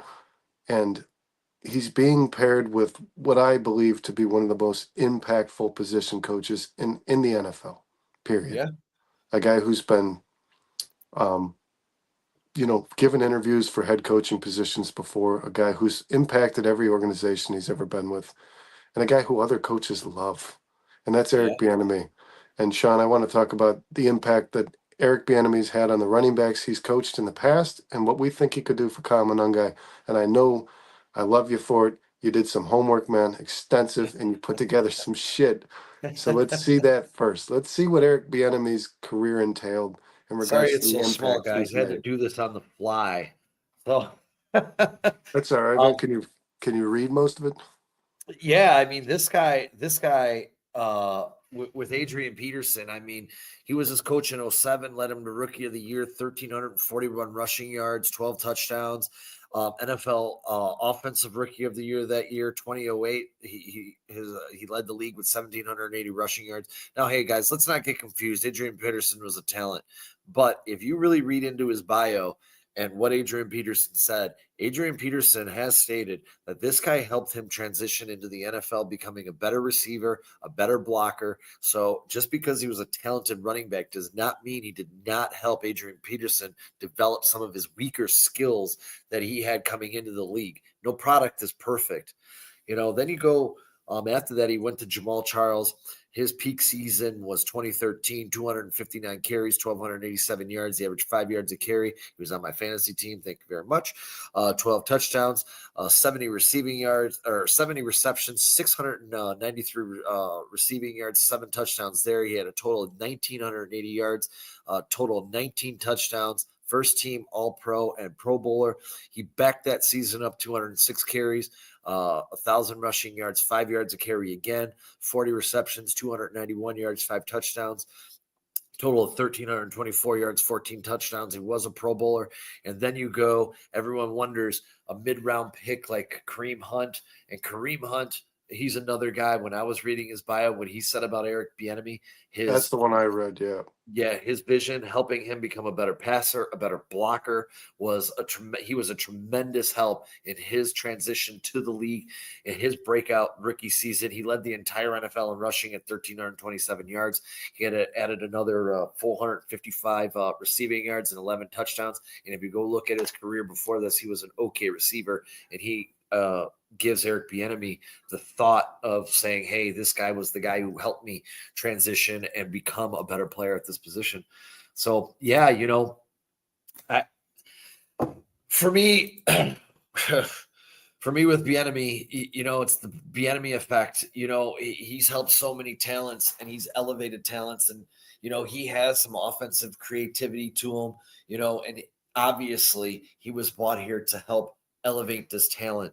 And I'm going to let you go in on this for a little bit because, his NFL track record for running backs, as we just went over those 3 guys, is quite well. He did, and Jamal Charles did have an extensive career after that. Unfortunately, the next 2 years after 13 and 14, he missed most of those years with injuries. Still on my fantasy team, I had that guy his whole career, couldn't stay on the field enough for me, damn it.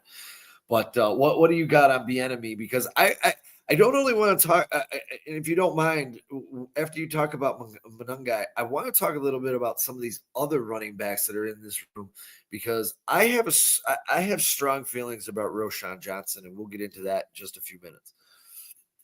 Yeah, and the main thing that I wanted to focus on here, and Eric Bieniemy is a former running back. He was a running back in the NFL, Yeah. but he also called plays, guys. This guy called plays in Kansas City. He called plays in Washington. So he's a guy that the coaches Yeah. trust as well to kind of innovate an offense too. But what you mentioned, especially between Hunt and Charles, is his ability to get pass catching out of running backs. Kyle Monangai's probably greatest con, his biggest criticism, is that he doesn't catch the ball. He's not a receiver out of the backfield. But that bothers me to hear, because when you watch the guy's film in pass protection, he's an animal. I mean, this guy almost seeks defensive ends and linebackers in order to chip. So I would imagine that Bieniemy is going to try to find a way to keep Kyle Monangai on the field on passing downs, because he's given the ability to protect Caleb Williams. He's going to try to want to turn this guy into a pass catcher for sure, Sean. And I think that's where he could have the biggest impact. Is you might see Kyle Monangai. You're probably going to assume going into the season that DeAndre Swift's going to carry most of the passing downs. He's going to get most of the targets and most of the catches. If Kyle Monangai has the ability to pass protect better than DeAndre Swift does, you're going to want to see this guy in the field when the Bears are running passing downs. You're going to want to see Kyle Monangai being a check down option for Caleb Williams after laying a big hit on a linebacker that's trying to rush in there. Reward the kid, you know what I mean, if he's the one taking licks. So I think Eric Bieniemy has the potential to turn this guy into a more evolved back, right?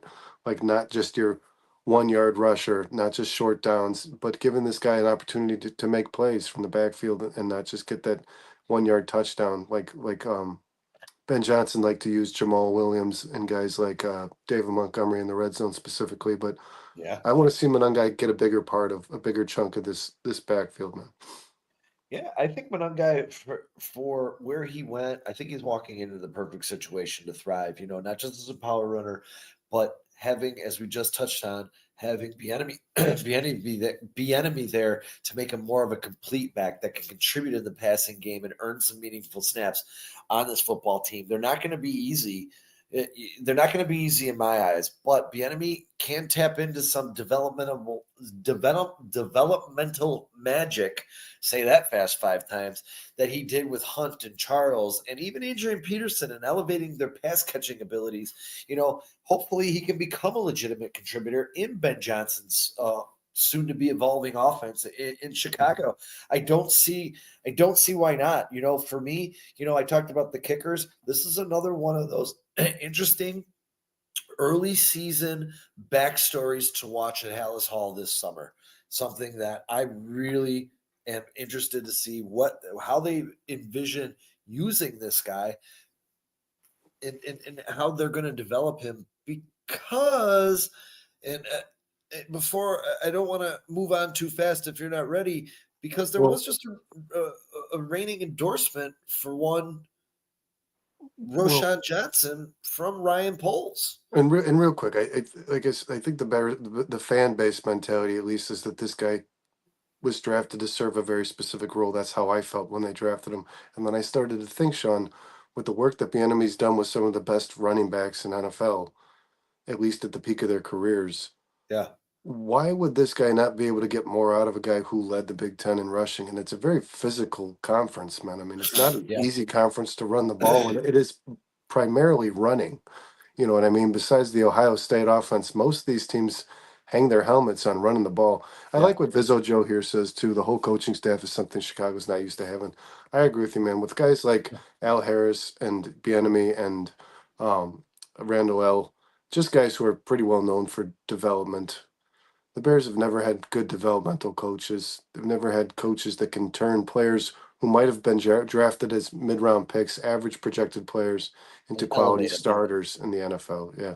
But Sean, take it away with Roshan Johnson, because that is a player that I think most Bears fans are forgetting about. And like I said, Ryan Poles is pretty stubborn to move on from his draft picks. I don't see that guy going anywhere anytime soon. Looking at Roshan, when the Bears drafted Roshan, first off, I remember exactly where I was standing in my living room. I was pumping my fist. I was really excited about this guy. Coming in, they said this guy, if it wasn't for Bijan Robinson being there, he was probably a first-round pick.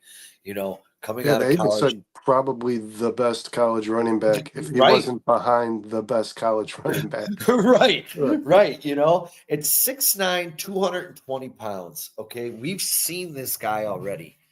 6'9". You said 6'9". Or 6 foot. Sorry, 6 foot. 6 foot, 220 pounds. My bad. It's getting a little late for me. It's way past my bedtime. I hear you. But coming in, and we've seen this skill, because if you go back and look at his bio, they said he's a strong, powerful runner who can run through contact. We saw that with him last year. They turned him into, before he had the concussions, he turned into a short yardage goal line back. He was being used on third and shorts, and he was effective. And he did exactly, he had that physical punishment. He was laying out physical punishment to people, putting that shoulder, getting those yards.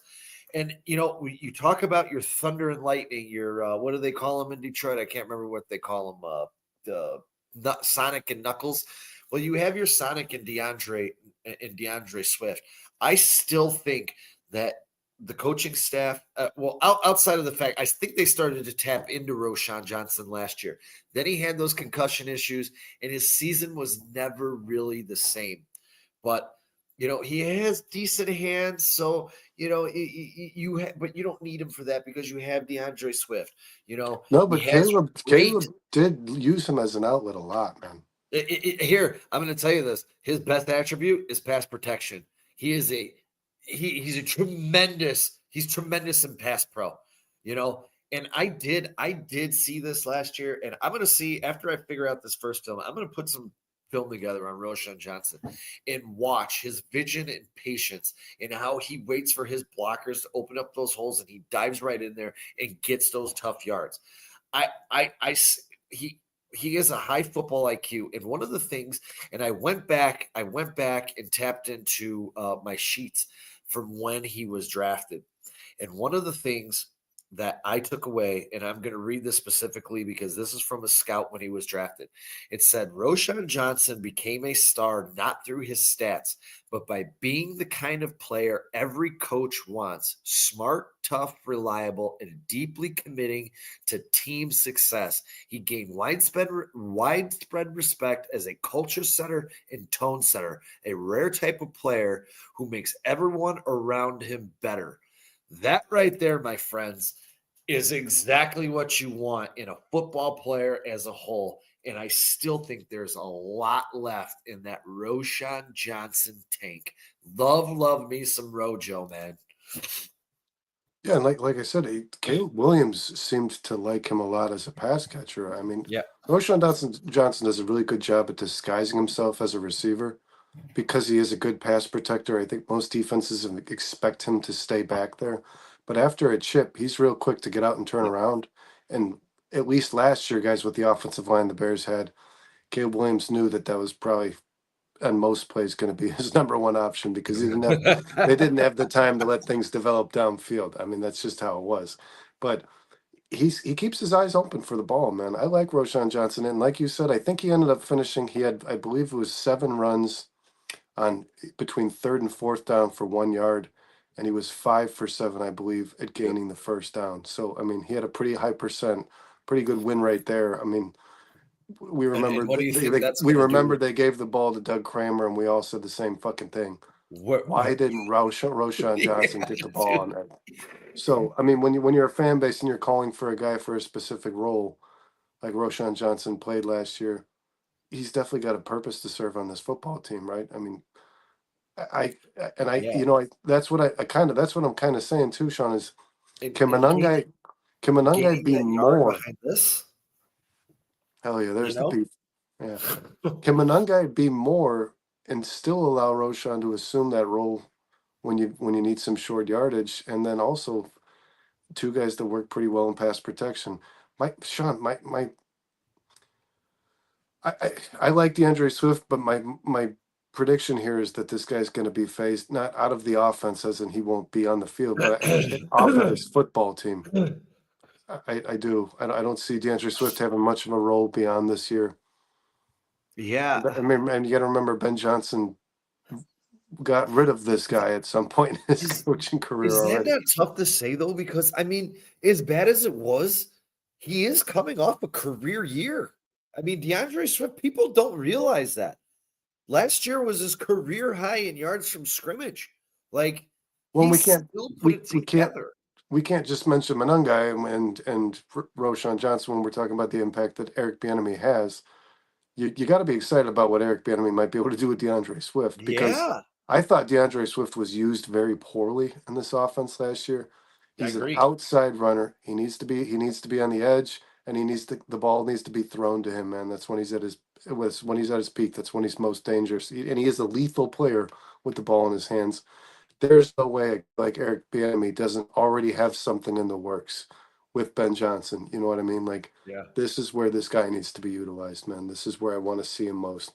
So, Jebediah says Johnson was a monster his junior year. I'm a big fan, but this has got to be his year to prove himself. I agree with that 100%. He's going to well, be in and he does have the concussion thing is a problem here now. yeah. This Yeah. is number 2. So, Hopefully that gets cleared up because he is a violent runner. I mean, he runs to contact. You know, he's not looking to dive. He's going to well, try and lay your ass out. So hopefully that's not something that continues. I want to get to this too. Joe C said thoughts on Ian Wheeler. Liked him on Hard Knocks. Joe, I loved him on Hard Knocks. That was an real, emotional and story. it does look like Roshan's going to play the rest of his career in a Guardian cap. Is that what they said? I Is that think what that's what he said. That's what he said. To Hey, protect I his don't care. future, health. Well, no, I'm saying like maybe his concussion That'll help. probability comes down if he's got a little extra cushion there, man. Joel, really quick on the Ian Wheeler thing. I really liked what I saw out of him in Hard Knocks last year. The one thing that just always concerns me is coming off an injury like that. It's kind of a slow return, and it usually takes a full year. Like I know, like Brees Hall came back off that injury last year, and everyone's like, "Oh, he sucks now." No, it takes a year, and I'm going to go out on a limb again this year because I love Brees Hall. I think he's going to have a monster year for the Jets. I really do, because he's a great football player. And Well, in regards I to Ian Wheeler too, he had the highest return rate in college football yeah, the year the Bears brought him in. He had a 94% return rate. I mean, and yards above expectation. This guy is he was compared to, and I don't like this, but he was compared to Devin Hester and his ability to see the field when he's receiving a kick return. The kick return is relevant again. I would love to see Ian Wheeler. I like Duvernay, I do, but I would love to see if Ian Wheeler makes this roster. I'd love to see him take some returns, man. yeah, I think I think he will make this roster. I mean, you're gonna have to have 4 running backs, and maybe if he doesn't make the roster, he's a practice squad guy as he continues to rehab. But he's another intriguing story going into camp, And I'm gonna start writing these down because I'm gonna forget all these stories that I want to follow getting into camp here as they continue to go through. And I don't know, he hurt himself in what was at the end of August, so he might be getting pretty close to just getting back. Now you got to get into football shape, and he may start the season on IR. I don't know. They haven't made big stories about where he is in his rehab, but the one thing you do remember from Hard Knocks, Ryan Poles gave him a hug and said, "Son, you're going to be here. Don't worry about it." So I will expect him to see how he is and how he's recovering. But I haven't forgot about Ian Wheeler. I like Ian Wheeler. The only running back on this roster that I could see go bye is Travis Homer. I just, I don't Or yeah, I mean he's a special teamer, and I was know. confused when Travis Homer was on the field last year. To be honest with you, Yeah. but if Richard Hightower loves the guy, maybe he sticks around. I don't know that you would give up a roster spot from any of the 4 players we just talked about Right. for Travis Homer. So yeah, it's going to be one of these guys probably won't be on the team. Like you said, if Wheeler is cut, he'll be on the practice squad. If Travis Homer's cut, he's just cut. Yeah. There's no doubt 100%. about it. And he's probably signed to another team to be a special teamer somewhere else. And he's a Ooh, good they just special tied teams it up. player. He's a good special teams player for sure.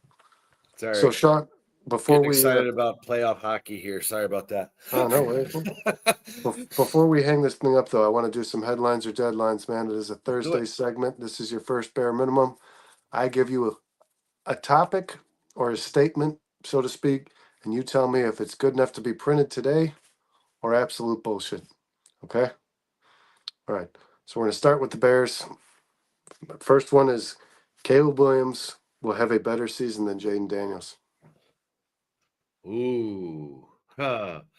I'm going to say that's a headline. If you look back to last year, for everything that Jaden Daniels did, he only still threw for 3,600 yards. He only beat Caleb Williams by like 100 yards. And honestly, I know they got Debo Samuel over there. They still have Terry McLaurin, who I absolutely love. They have Zach Ertz. Did they get another receiver there? No, No. it's Debo. Outside of Debo and Debo, yeah, no, I do think Caleb Williams outperforms Jaden Daniels this year. I don't think by any stretch of the imagination that Jaden Daniels is going to be a bum, man. Thank you very much, Joe. Greatly appreciate it, man. It's a great they. show content, guys. Oh, thank Thank you, you, man. Joe. Appreciate your visit, Joe. They did sign Michael Gallup, but I don't. That doesn't Yeah. mean anything to me. Yeah. No, I because you agree know with you. what? You know what? I think it's going to be like it was last year. He's going to make his passes, but it's going to be his legs that make the difference. Yeah, and That's I think you hit it on the head when you first start. I think Jaden Daniels is going to be a career 3,600 passer, and I think his rushing yards will always be more than Caleb Williams. But let's say Caleb Williams makes the stride we're hoping for, and he throws, let's say, 4,200 yards, and he still rushes for around 500.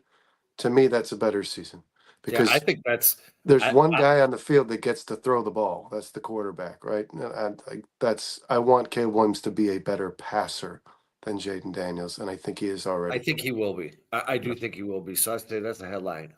And Caleb's got to hit them deep passes, and he'll be all right. Second, man, I made this one for you specifically. Jackson Dart at some point this season will be the starting quarterback for the New York Giants. Yes. Russell Wilson, Jameis Winston, and Jackson Dart. I I've think never Jackson Dart takes the number 2 slot from Jameis Winston in the preseason before the season begins. But I think Russell Wilson remains the starter. So you're really is Russell Wilson slump or get injured in order to allow Dart to play? I do think Jameis Winston will be the third quarterback on this roster. I'll say for Jackson Dart, the best thing for him would be to sit out the entire season. But I could, man, outside of an injury, I don't. Oh, man, that's tough. That's tough. That's tough. Because I think Jackson Dart's going to be a really good quarterback, and I really do want him to sit out this year. After I looked up that thing with Josh Allen, I was watching this interview with Josh Allen, and I brought this up to Kyle. I think on this past Tuesday. I was like, man, I was watching this interview with Josh Allen, and he started his career, and everyone thought he was going to be a bum. He gives 110% of the credit for his career turning around to Brian Dable.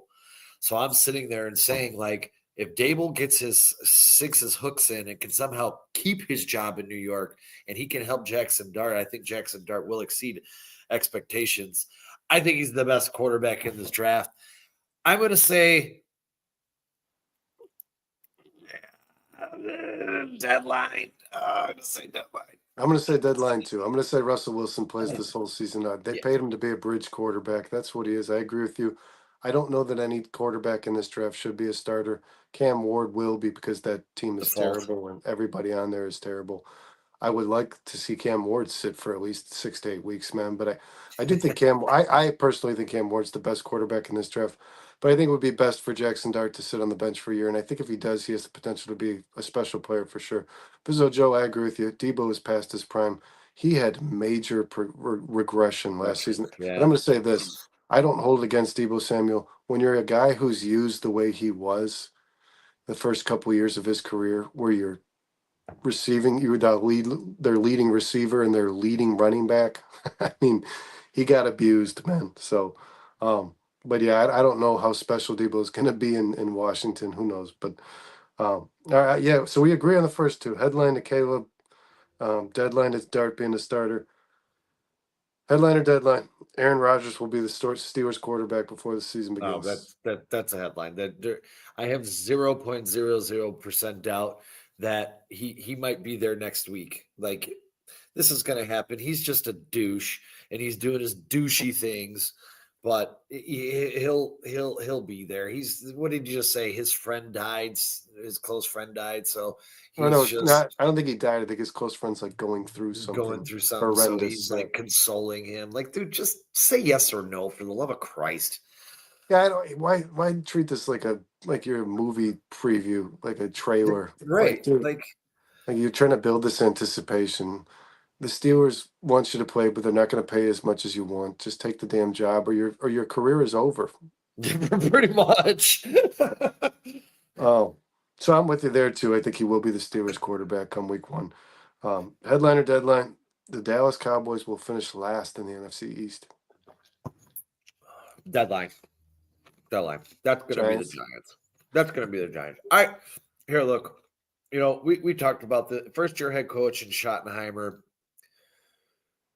They man, I think, as much as we didn't want McCarthy to be the head coach here, I think McCarthy did a great job in salvaging that season last year to get them to 7 wins, starting Cooper Rush, having all the injuries that they went through. I don't know what to expect for Schottenheimer. I know he's got some weapons there. I like Jaden Blue, but they lost to Dexter Lawrence. They lost Zach Martin. They lost 2 leaders on this team. No, you were right. You were right the first DeMarcus Lawrence. Dexter Lawrence left a couple of years ago. But he's on the Giants, right? Dexter Lawrence, the monster. Yeah, he's next to Darius Alexander. And look who's in between. Yeah. Brian Burns. I mean, I last night on the show, I actually picked Darius Alexander as my NFC rookie of the year because of that line he's playing on, who he's next to. I think this guy's going to be able to show his freakish talent and run wild. Didn't they draft Abdul Carter? They have Abdul Carter. And they still have Thibodeau, right? They still have Thibodeau. Davion. Dude, I mean, this that defensive line is is just. sick. That's It's why. sick. That's why I put this on here, man. Because the Cowboys to me look like they're. I don't like Schottenheimer. I think the Cowboys are going to struggle. I do like the fact that they added George Pickens, but this defensive line in New York, man, reminds me of the defensive line that beat It's Tom gonna be Brady tough. beat Tom Brady up in 2 Super Bowls, man. I mean, you are The thing, loaded. the thing is with the Giants, and sometimes I do forget that Daniel Jones is gone, and Russell Wilson is there. Man, I guess that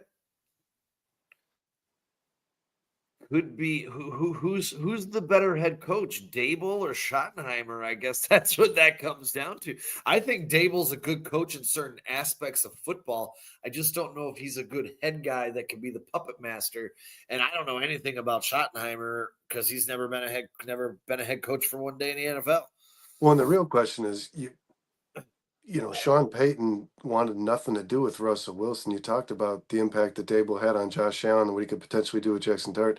Does he get prime Russell Wilson back, or is Russell Wilson just going to be that mediocre, gets you the stats that you need, but not the wins you're hoping for kind of player on this team, man? I don't know. You know what? I think we're talking about this. I think I'm going to change my mind here. And I screwed up my power rankings yesterday. I'll tell you this, man. If Jackson Dart has to play, he has the That's a different best story. receiver that a young quarterback could hope for. Neighbors. My God. Like, you just throw that guy the ball 15 times a game and you'll do all right. You know what? Yesterday I had the Giants down at the bottom, and I had the Cowboys at 9, and I think I had the Giants at 13, 12 or 13. Man, I don't know what offensive line is going to be. Like, the Bears are playing this Giants team this year. I don't even have faith in our revamped offensive line. This against is that a defensive front. It's going to be a disaster. tough I mean, defensive front, man. my God. Dexter Lawrence I'm is going to go still headline. I'm going to go Dexter. headline. Be controversial. I might even take that bet. I'm going to write that down right now. All right. Next, headliner deadline. I actually have the Cowboys finishing ahead of the Giants, but headliner deadline. Colston Loveland. As a betting prop, though, that might not be bad. That might not be a bad gamble. No, probably because, dude, that defensive line will win them some football games. There's no doubt about that. 100%. They're going to make good 100%. quarterbacks uncomfortable, and that's all you And got I to do in know, this league. and I know it was crazy that I took Darius Alexander over Abdul Carter. I have some concerns about Abdul Carter, and that's just my personal. He's got 2 injuries coming in. If those injuries are healthy, there's just some questions that I have about Carter. We'll get into that a different day, but This, to me, I'm going to say this here and now on 4-Star Chicago Sports, guys. This is the best defensive line in the NFL. it probably is. It Yeah. probably is. That's a headline. Yeah. All right, headline or deadline. Colston Loveland will be a top 5 tight end this year. Deadline. Me too. Yeah, I think he's gonna show up, but I kind of have my numbers. I have my numbers written down for him, and that's obviously way too early. But I had him about 650 yards and like 5 touchdowns. I think somewhere in there. That's probably close. That's probably yeah. close to a top 5 tight end. That's probably like you know 7th or what? 8th. It could very well be. It could very well be, but The tight end class in the NFL right now, man, is pretty weak. I mean, you're like, you have Jake Ferguson, who I think will have a big year. You have Trey McBride, who I think will have a big year. Brock Bowers. Well, definitely Brock Bowers. I think Tyler Kraft is a top tight end in the NFL. I think Andrews is going to be up there too. I really do. And my sleeper of the year, I know you're going to call me crazy, probably laugh me off the show right now, but don't sleep on my breakout sleeper tight end in 2025, Kyle Pitts. Oh, really? I thought you were going to go a different direction with that. Because I was going to say behind Brock Bowers and Trey McBride, I'm probably already, no matter how abysmal the football team is, man, I'm probably putting Tyler Warren up there. Oh, man. Probably. You know the problem I have with Tyler Warren is he's got two quarterbacks that can't throw the damn football. Between Yeah. Richardson and Jones, I mean, bleh. Yeah, I feel so bad for Tyler Warren, man. I really do. and everyone else on that football team. Everybody else. Although Michael Pittman had like 100 catches last year, didn't he? I think it was the year prior. He had 109. Yeah. So Yeah, he was like fourth in the NFL. but Flacco was throwing him the ball in. No, that was the Gardner Minshew year. Well, it was Gardner Minshew year. Okay. Yeah. Yeah, I'm with you there. I'm going to say Colston Loveland falls outside the top 5, but I think he's close, man. He'll be close. I think He'll be he's a close. top 10 tight end, just because He'll the be tight end. close, and I think his production will come more in the second half of the season. That's just me. Yeah, I think the tight end class in the NFL right now could be better. It's not all that hot. All right, man. This one I thought about even putting it on here because you're probably gonna be like, that's just dumb to say, but the Kansas City Chiefs do not win the AFC West.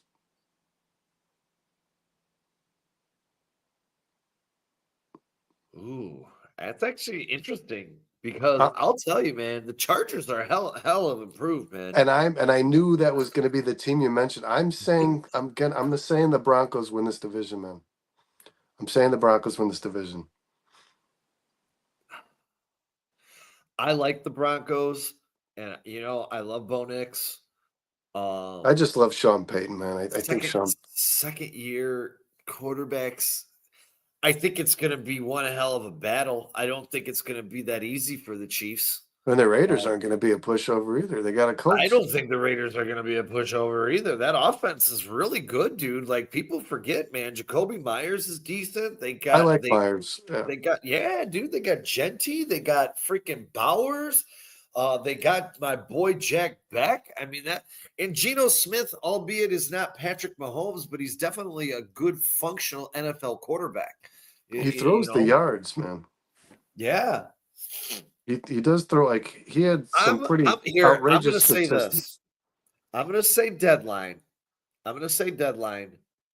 But it's a borderline deadline because until somebody does it, I'm not going to take it. But it's, I'm going to write that down. I might put some money on one of those two teams too. It's going to happen. It's going to happen.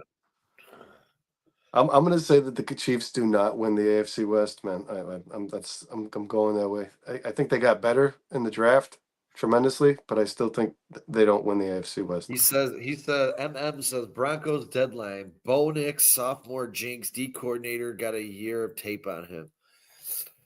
Yeah, but that defense is tough, man. Patrick Surtain is an absolute animal, man. Well, and that's what makes me. They don't just have Patrick Surtain, Sean. They just drafted Jahdae Barron, possibly the best defensive back in this draft, and possibly going to be a top defensive back in the NFL, maybe a top tenor in his rookie season. And I love Cortland Sutton. He's one of my favorite receivers. I draft him every year in fantasy, and he balls out every year. And people just seem to kind of keep overlooking this guy. But they also drafted guys, and this is going to be my bias shining through a little bit. They drafted Pat Bryant. I think this offense just got a lot better with a kid like that. He's a perimeter player. He can go up and get the ball. He's between Cortland Sutton, Pat Bryant, and the kid Vele that was kind of making a name for himself towards the end of last season. I like the pass catchers. Marvin Mims is a guy that can beat you over the top too. Sean I was just going to say, don't forget about Marvin Mims. Sean Payton's putting something together there, man, for sure. Eric, you want to know the truth too? They picked up Dre Greenlaw. We'll see what he has left in the tank. They picked up Hufanga too from the Niners as well. Safety, yeah. They added Jahdae Barron and they added Brandon Jones. So the defense that was already really good might have gotten better. And hey, guys, I'm going to just put this out there. The Broncos, go look it up. They were either 1 or 2 in run blocking efficiency last year. They were one of the best run blocking lines. Guys, don't sleep on RJ Harvey, dude. This guy's going to have a monster year. I was just going to say, Sean, I can't believe you haven't said this guy's name yet. Cause that's another player who I think Sean Payton will utilize to his strengths. Oh yeah. for sure. And again, don't forget about Estime, dude. Estime is a fine football player. He might not be the greatest running back, but in flashes last year when he had his opportunity, man, he could chunk out yards, man. The former Golden Domer is I was a going to say very Notre good Dame, football right? player. Yeah. Yep. I'm going to say headline that the Chiefs don't win the AFC West. And I'm gonna go and you know deadline. what? Maybe I'm trying to speak it into existence because I don't want them to win the fucking AFC West. Hey, what's going on, Foster? He said, "Hope everyone is well." What's He up, also, Foster? Illinois Jones says the Raiders can make a playoffs, but not counting out KC. Foster says KC, Denver, and Chargers going to give the NFC North a run for toughest division. I think they're the Yeah, best. I agree. I agree. I think they're the best. Yeah. You think that's the And best? You think it's better than the NFC North? not only do I think the AFC West is the best division in football because you've got 4 Hall of Fame coaches in there, Jim Harbaugh, Andy Reid, Sean Payton, and now Pete Carroll, but I'm not sure the NFC East isn't the second best, Sean. If the Commanders pick up where they left off, the Eagles are a Super Bowl defending champ, and we just talked about the Giants having the best defensive line in Sean in a long time. This might be the best defensive line in football.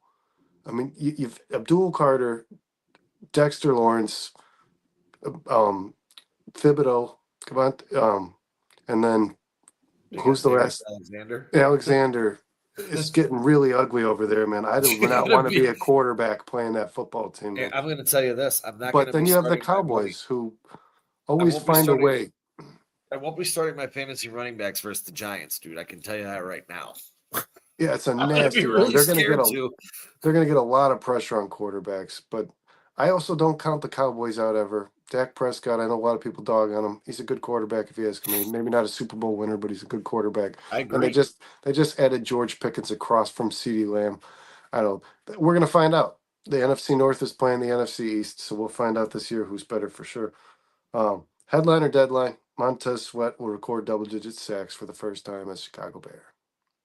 I am going to say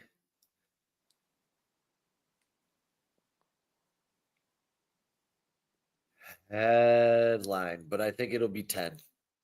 I think it'll be 10 because I think there's so many other things that he does on this defense.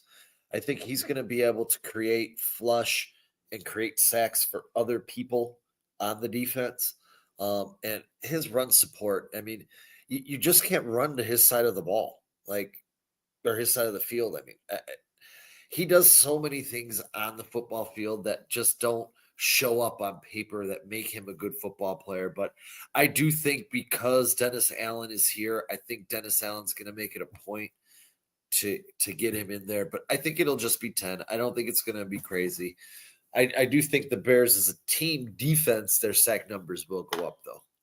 Like I said, I think people view Sweat as this incredible player. I think he has a lot of room to get better.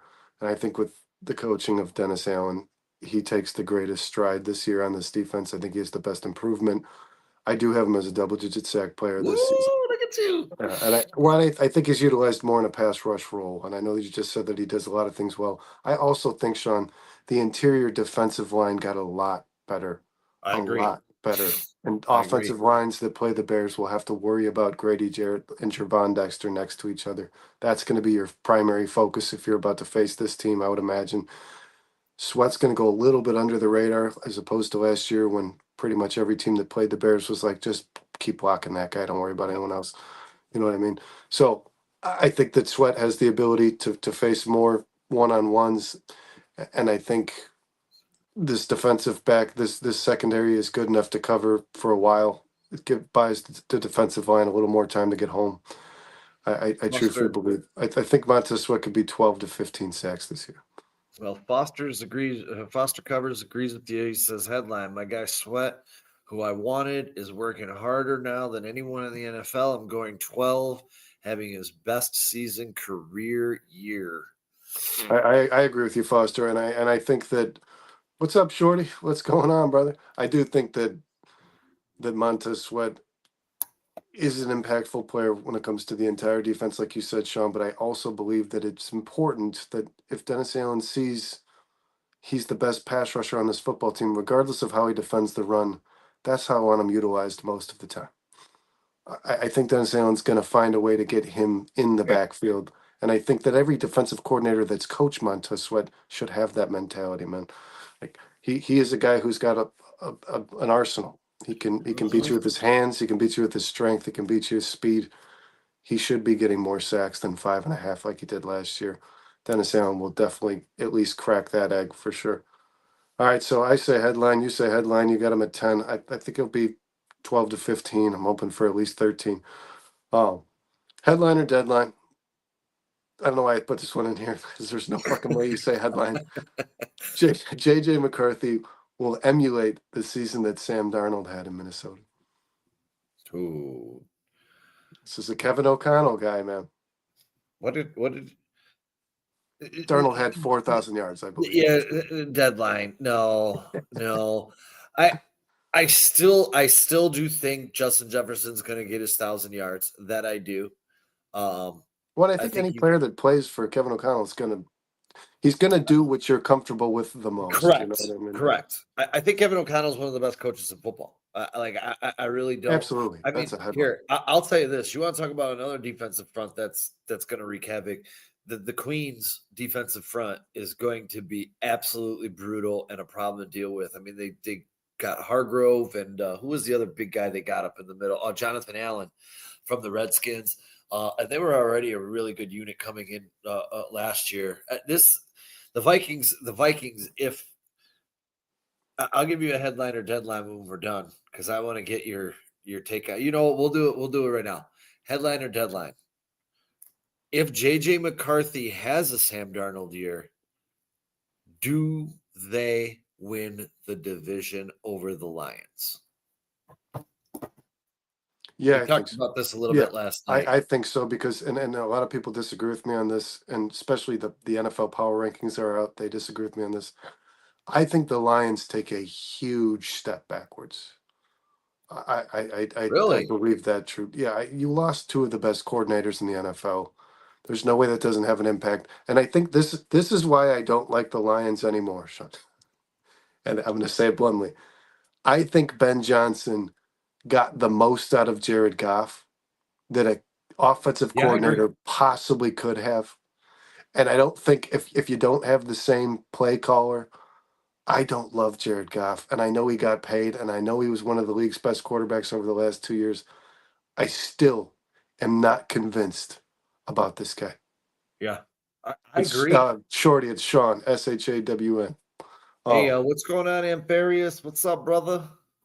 yeah, Sean, I don't know. You watch Bears Country Productions, but we got Foster I and have checked Shorty. in on their show on many of occasions, my friends. Shorty's been on our show. Yeah, I know you've watched it. You Yeah. watch every episode the following day because you're usually in bed. But oh, so yeah, thanks for joining us, Shorty. Great show, guys. I was there for most of it. I had a really fun time watching your show as always. You guys make me like sometimes I'm gonna as much as you talked about Foster's inability to piss, I almost pissed myself during that conversation, man.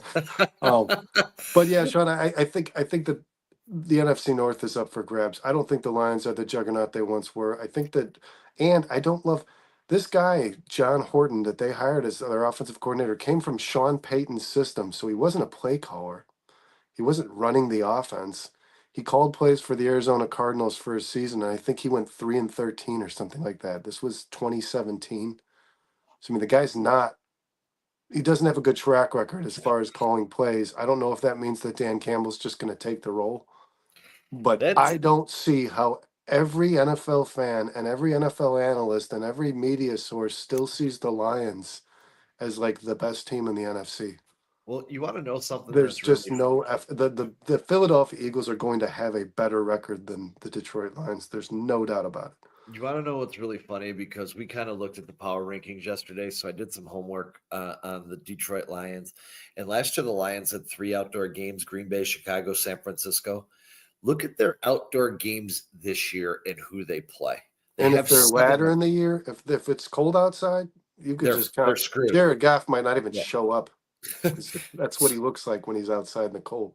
So they got Green Bay on the road, Chicago on the road, obviously, Baltimore, at Cincinnati, at Kansas City, at Philadelphia, at Washington. For all my Lions fans out there that you guys think you're losing 2 games this year again, it's not going to happen. ladies and gentlemen. It's just not Well, going to and and your quarterback is going to regress.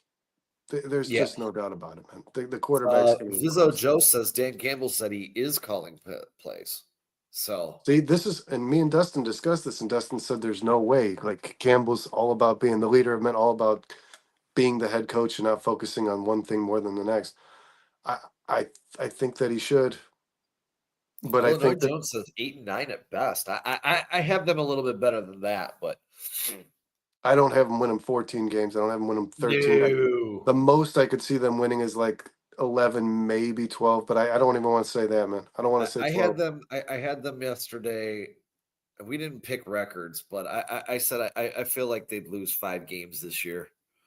I mean, those road games that they at Baltimore, at Kansas City, at Philadelphia, they might lose all 3 of those alone.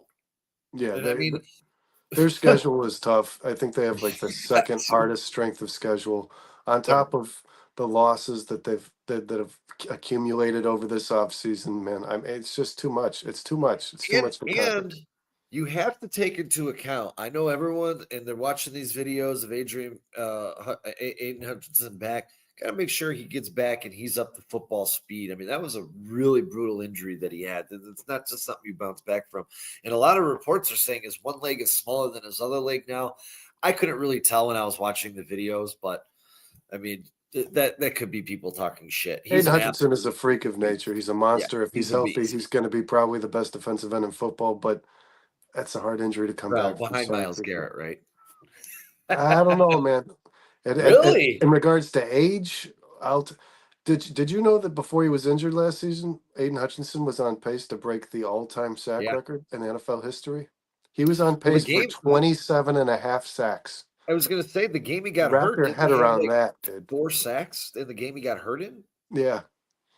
I mean, he is, if you ask me, he's the best player on the Detroit Lions. Yeah, I agree. I think he is. And second is Jahmyr Well, Gibbs. I was going to say who Gibbs is pretty close. Yeah, I think it's Gibbs, and as long as you have those two players, you're gonna compete. You're gonna win The some Lions games. will compete, but then you have to think the NFC North got better too, Sean. The Bears got better. Did the Lions Vikings dump one of definitely those? did. Did the Lions dump one of those games this year? You know what I mean? I don't know that they're gonna get 2 games out of the Bears. I don't know, guys. I'm not trying to be a hater. Actually, my grandfather was he's from Detroit, big Lions fan. I like the Lions, so don't get mad at me for saying it, guys. It's a team that I typically root for when the Bears I don't tank like hate they them. did.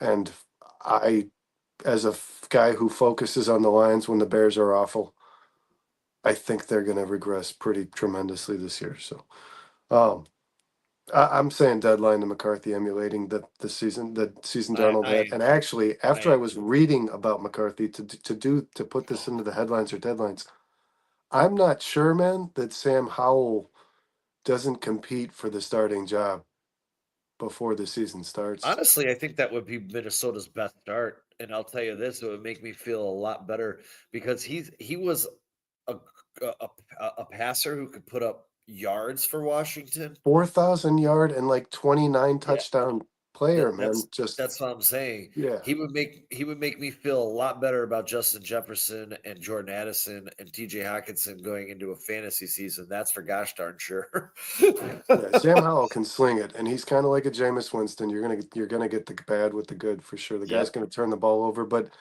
I would imagine J.J. McCarthy's gonna have some turnovers. I didn't love J.J. McCarthy in the draft, Sean.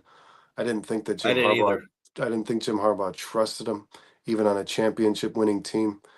He threw 8 passes against Penn State. 8 passes. Yeah, that's the thing that worries me. You know, Jim Harbaugh is a really good coach. And if this guy who won a national championship with this guy didn't trust him in certain games against good defenses, Ranked why teams. am I trusting him against the best players Yeah. in the world? He threw the least amount of passes against ranked teams. So I'm pretty sure Jim Harbaugh went into those games with the mentality like, if this guy has to throw more than I want him to, we're going to lose this fucking football game. So I'm going to run the hell out of the ball. I mean, Jim Harbaugh's mentality is run the ball no matter what, but he clearly did not want JJ McCarthy to have to win a football game. That should be a concern, Right? without a doubt. Yeah. Oh, headline or deadline? I want to hear what the guys, everybody in the chat, everybody who's still listening, watching, please let me know what you think about this because the city seems to be pretty torn over this And really headliner quick, deadline. A dome's Hooker is still with the Lions. He is still on that roster. a dome stadium is a good change for the Chicago Bears football. Hold on, say that again. I'm sorry. A dome stadium is a good change for Chicago Bears football. Removing the elements, removing the advantage that the Bears supposedly have when the weather turns shit. I'm gonna Oh hell yeah! say Shorty's coming back in June, man. We're gonna be hanging out with Shorty. I'm gonna say deadline. I don't know. I want the dome. I want a retractable dome. I don't want to take the elements away. I want the dome to be used for Super Bowls, I think the national Bears championship already said. games. I think the Bears already said retractable's not in the word. It's not in the cards. Then I don't want it. But it will be a dome I because want it. Yeah, they because the they're money. gonna Because the money. You can't say no. And I understand where the Bears fans like yourself are coming from, man. And I don't know that I agree with this, man. Fans have this mentality that we have an advantage when the weather turns bad. I don't know that we do. Cold weather sucks for anybody who's playing I'm football. not saying that. Caleb Williams did not like cold weather. I'll tell you that. He looked I like uncomfortable. natural grass. That's what I Yeah, like. but AstroTurf leads to if knees. if the league's waving the ability to play a Super Bowl in your city in front of you and how much money and revenue you're going to get from hosting a Super Bowl, there's just no way George and the Bears turn that down. It wouldn't make sense. So if you want to be a city that hosts a Super Bowl, you got to put a roof on it, man. Where's Sean lives in Shorty's old he's stuff from address? Round Lake, where Dustin currently lives, but his family's out here in Crystal Lake, where my daughter lives. So yeah, he's small freaking world, man. He came on our show, and we all kind of found this out together. It was pretty cool. I don't know if you went back and watched that episode, but yeah, this guy is like familiar with the area that I grew up in because he did the same, and it's just crazy because I don't know if you know, like he's in Atlanta now, I believe, right? Shorty out there in Atlanta. So yeah, pretty nuts. This guy, Grays Lake is the neighboring town of Round Lake, and that's where he grew up. Yeah, I'm not too far from Woodstock. I'm about 20 minutes from Woodstock. Where'd you grow If up, Sean? that. I grew up in Chicago, and I moved. I was on the north side till sixth grade, and then we moved out to Hoffman Estates, and then I moved to Dundee. And you're a White Sox I lived in fan? Schaumburg. My first place was in Schaumburg, and then we moved out to Dundee. What'd you say? I said, and you're a White Sox fan? I'm not a White Sox fan. I know. was I wanted you to snap. What'd you No, fucking call me? I was born in the What'd you call Ravenswood me? neighborhood. It's like calling you a liberal. All right, man. Last one. I know we're bear with me here. I'm Headliner watching deadline. overtime hockey, man. This is fantastic, dude. This is a fantastic game between Edmonton and Las Vegas. And we're rooting for different teams. Wow, who are you rooting for? Edmonton. Oh, I don't really care. I just the Hawks aren't playing. I'm just watching good hockey. Did Duncan Keith finally hang it up, or is he still playing? He's in a management role with Edmonton. He's doing some kind of player scouting personnel thing or something like that. Hell yeah. That guy's a lifer, dude. That Yeah, guy's a fucking lifer.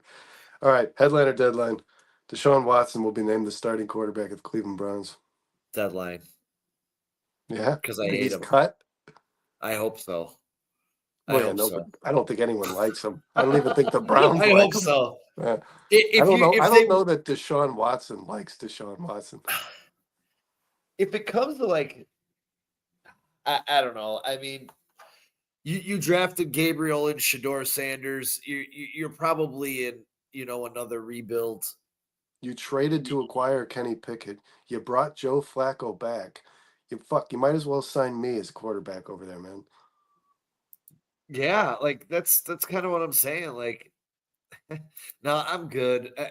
I want to see for the personally. I guess I really don't care because I'm not a Browns fan, but I want the Browns to let their two young guys battle it out, see if Shador can win the job, and then see if Dylan Gabriel can push him or vice versa, and just let the young guys take it over. Who's the other quarterback there besides those Kenny two? Pickett.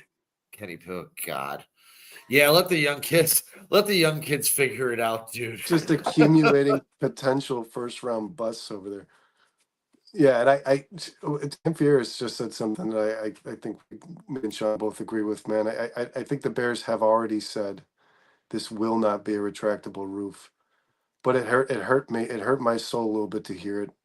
It does suck to think Chicago Bears football and not think of the elements, not think of a kicker who's got to try to manage the wind when kicking a field goal, or not think of a heavy dose of running in the latter stages of the year. It's weird. It's going to be different. But Caleb Williams is an indoor player to me, man. I mean, this guy's a domer. I don't think he likes the cold weather, and I think he plays his best when he feels like he's on a stage. And domes always have that feeling more to me than outdoor stadiums. So yeah, that was it, man. I'm gonna say, I can't believe I'm saying this, man. I'm gonna say headline. I'm gonna say they roll into the season with Deshaun Watson as a starter because of the Really? money. Because of the money, man. Because of the money? I think they feel like they don't have a damn choice. And I don't think Gabriel and Sanders aren't ready to play football in the NFL yet, man. I do like Shador Sanders as a potential star in the NFL someday, but I will say this, man. What happens to Shador Sanders if he's told he's not the starting quarterback in Cleveland? Oh my Does the God, man. parade stop? I mean, does he go viral on social media? What happens Who with this? you know what I saw the other day was Dylan Gabriel and his girlfriend doing dancing TikTok videos together. And I'm thinking like, That makes sense. well, I'm sitting here like they got two TikTok stars as quarterbacks. Yeah, Dylan Gabriel is a college quarterback, man. I'm going to be honest. I didn't think that kid was going to get drafted, and then he got drafted in like the third round or whatever. I was like, what in the actual fuck, dude? The guy is like 5'9". I mean, I've opposed the short quarterback argument. I've Uh-huh. defended short quarterbacks. I told Kyle I like Bryce Young. I liked Russell Wilson when he was drafted. I like Kyler Murray. Dylan Gabriel's a different story, man. I mean, he's like missing 2 more inches. You know, would it be interesting to you? Probably not the best decision. If Dylan But Gabriel played on stilts, no. Switching teams. If and it's very possible because I really like this guy's makeup in the NFL. Will Howard starts for the Pittsburgh Steelers. They probably missed the playoffs, but I love this kid's makeup, man. He reminds me a lot of Bo Nix. He really does. he reminds me of a Steeler. He reminds me of Mason Rudolph with a much better arm because, I mean, the kid is huge. Yeah. Will Howard's huge. I was surprised that Will Howard fell as far as he did, and Dylan Gabriel got drafted prior to him, man, because you're talking about a 5'9" kid who went from Oklahoma to Oregon and kind of fell short of expectations in both places versus a guy who's 6 foot, almost 6, who won a college championship Yeah. a couple of months ago. And the guy fell to like the 6th round of the draft. I can't believe the Steelers were able to land Will Howard. And I think Will Howard is a guy who needs to sit on the bench as well. Like I said to you, I don't think this quarterback class had a whole lot of NFL ready guys in it. I do think Cam Ward is a guy who has the best chance to succeed in week 1 as a starter, but I like Will Howard. I just think that he needs some time. But yeah, doesn't he feel like a Steelers quarterback? He You had does. Big Ben there. You had Mason Rudolph, who at Does. Oklahoma State had a pretty damn good career, and he's like 6'6" or something.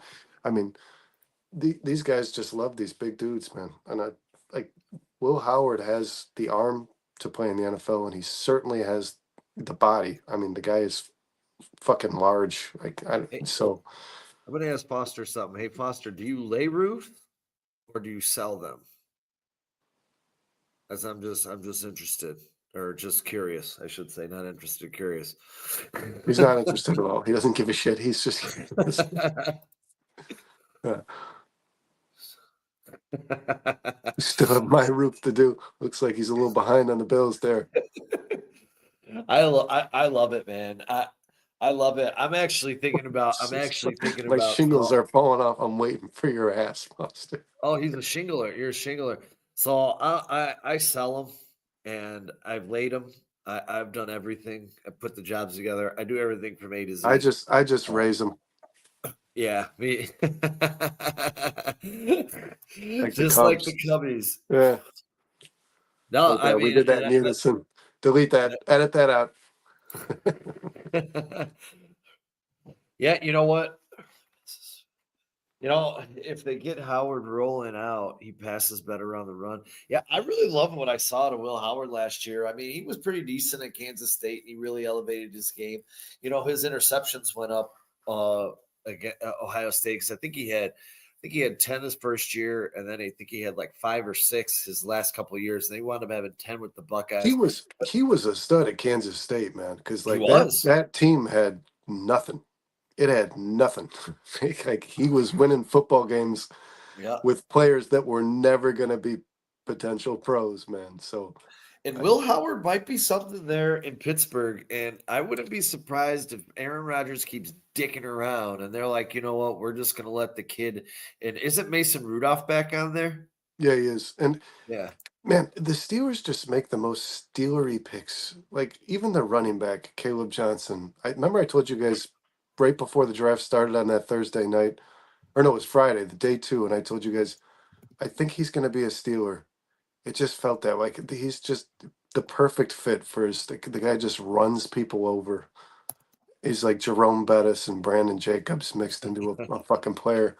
So Do yeah, you they. do you do you like Scatterboo in New York, or are you on Dustin's train where you're not a fan? I like him in New York. I don't love Cam Scatterbo. I didn't want him on the Bears. I like him in New York. I think Because he's I don't not know, on the man. Bears. I watched a bunch of film. What was it, Monday night? I was looking at potential rookie of the years, and I watched some scat. The kid's got he's got He's a some dog. talent, dude. He's He's got a some dog. talent. He can break tackles. He's got a really good point of balance. He doesn't lose his balance, and when he hits, he's not quick, but when he hits open field, he's fast, man. He's really fast. Like once he sees a gap, he's able to kind of hit a second gear. I don't I like I said to you on the Monday show, man. I hope the best for him. I hope he succeeds. I don't know why, man. A part of me wants that Giants team to be better. There's been such I hate I like the New York their Football general Giants, dude. I like manager the is Jets too. yeah, but I can't stand teams with shit managers, and I really don't like the guy running the Giants, man. I forget his name. Oh, He was on the Hard Knocks, the the in season Hard Knocks. What's the guy's name? um, Something douchey. I don't know. I, I Douche still. McAllister or something. But I don't. Oh, Foster says I do metal. I do metal, stone, torch down as long as there's 8 12 pitch.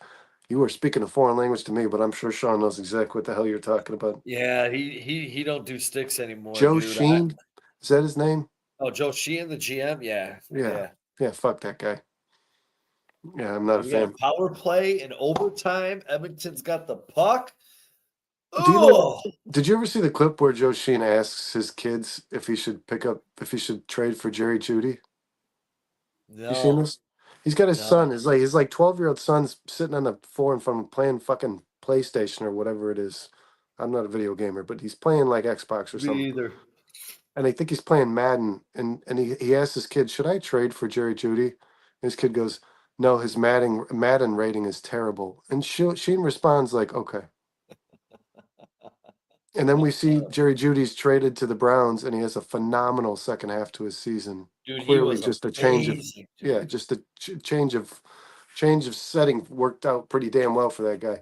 And if you had put Jerry Judy across from Malik Neighbors, we're talking even more about the Giants Oh, this year, Sean. We're talking. I mean, because yeah. I already just said to the world, guys. By the way, I announced on Four Star, this is the best defensive line in football, and maybe the best defensive line we've seen in football since the last Giants line that swallowed up Tom Brady in Super Bowls. So the Humanoras and Strahan and Kiwanuka and those guys. And who was the guy that lost a finger? Jason Pierre-Paul. Jason Pierre-Paul. I mean, they're yeah. doing this all over again, man. You know Abdul what? Carter across They're from building it right. I mean, that's a ferocious front. I mean, and they're all high draft picks. You know, that's the route they chose to go. well, and what's his Thibodeau ended up being the guy he was drafted to be. Yeah, and they were talking about trading him this offseason, talking about getting him out of here. And then you say Brian Burns is on that team still. Brian Burns is still on that team. So you have Thibodeau, who was very much the top 10 pick that he was selected to be. You just took Abdul Carter, who by all measures is supposed to be the best edge player who's been taken in the last 2 drafts. You have Brian Burns, who's a consistently double-digit sacker. You've got Dexter Lawrence, who I think is a top 5 tackle in the NFL. I mean, and then they drafted Alexander. Didn't you say that too? This is nasty, dude. Like, how did the NFL let this happen? This is crazy, man. Like, you know what, Foster? I'm with you right now on this. I know Brandon might not be, but I'm going to tell you this right now. Justin Fields to Garrett Wilson is going to feed families. Wait. I don't dislike Justin Fields. I just liked him on our field. I liked him I dislike him at Soldier Field. And I don't want that guy as my quarterback. I'm going to give you one more name to watch out for because there's no one opposite.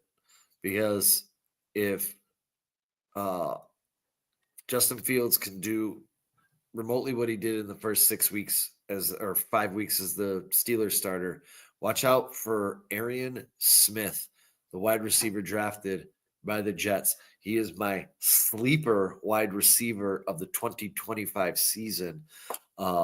Mine's Pat Bryant, the Broncos. Just watch out, man. Just watch Justin Fields right now in camp. There's 2 things that you're going to notice are a little bit different. His foot placement, his base is a lot straighter, sturdier.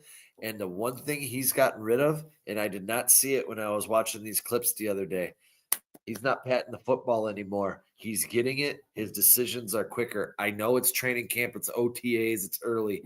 Let's see what he does. But he started exhibiting some of this stuff in Pittsburgh last year. Well, he's been pretty well touted for being a guy who's going to continuously work his ass off to be the best he can be. So I think that he's going to try really hard to remain in the NFL as a starting quarterback.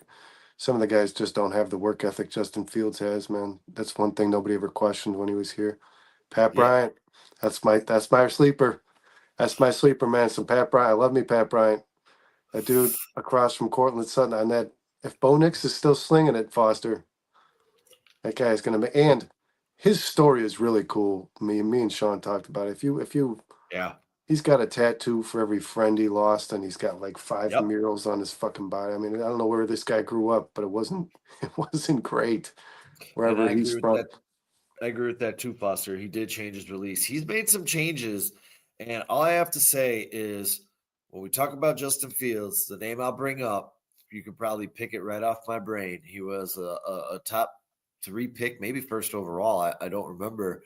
Who has his career salvaged and turned around, and that's one Geno Smith.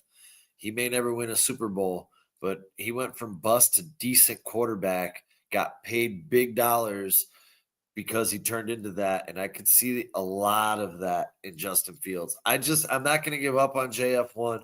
I still love the kid, and I'll always say this about Justin Fields.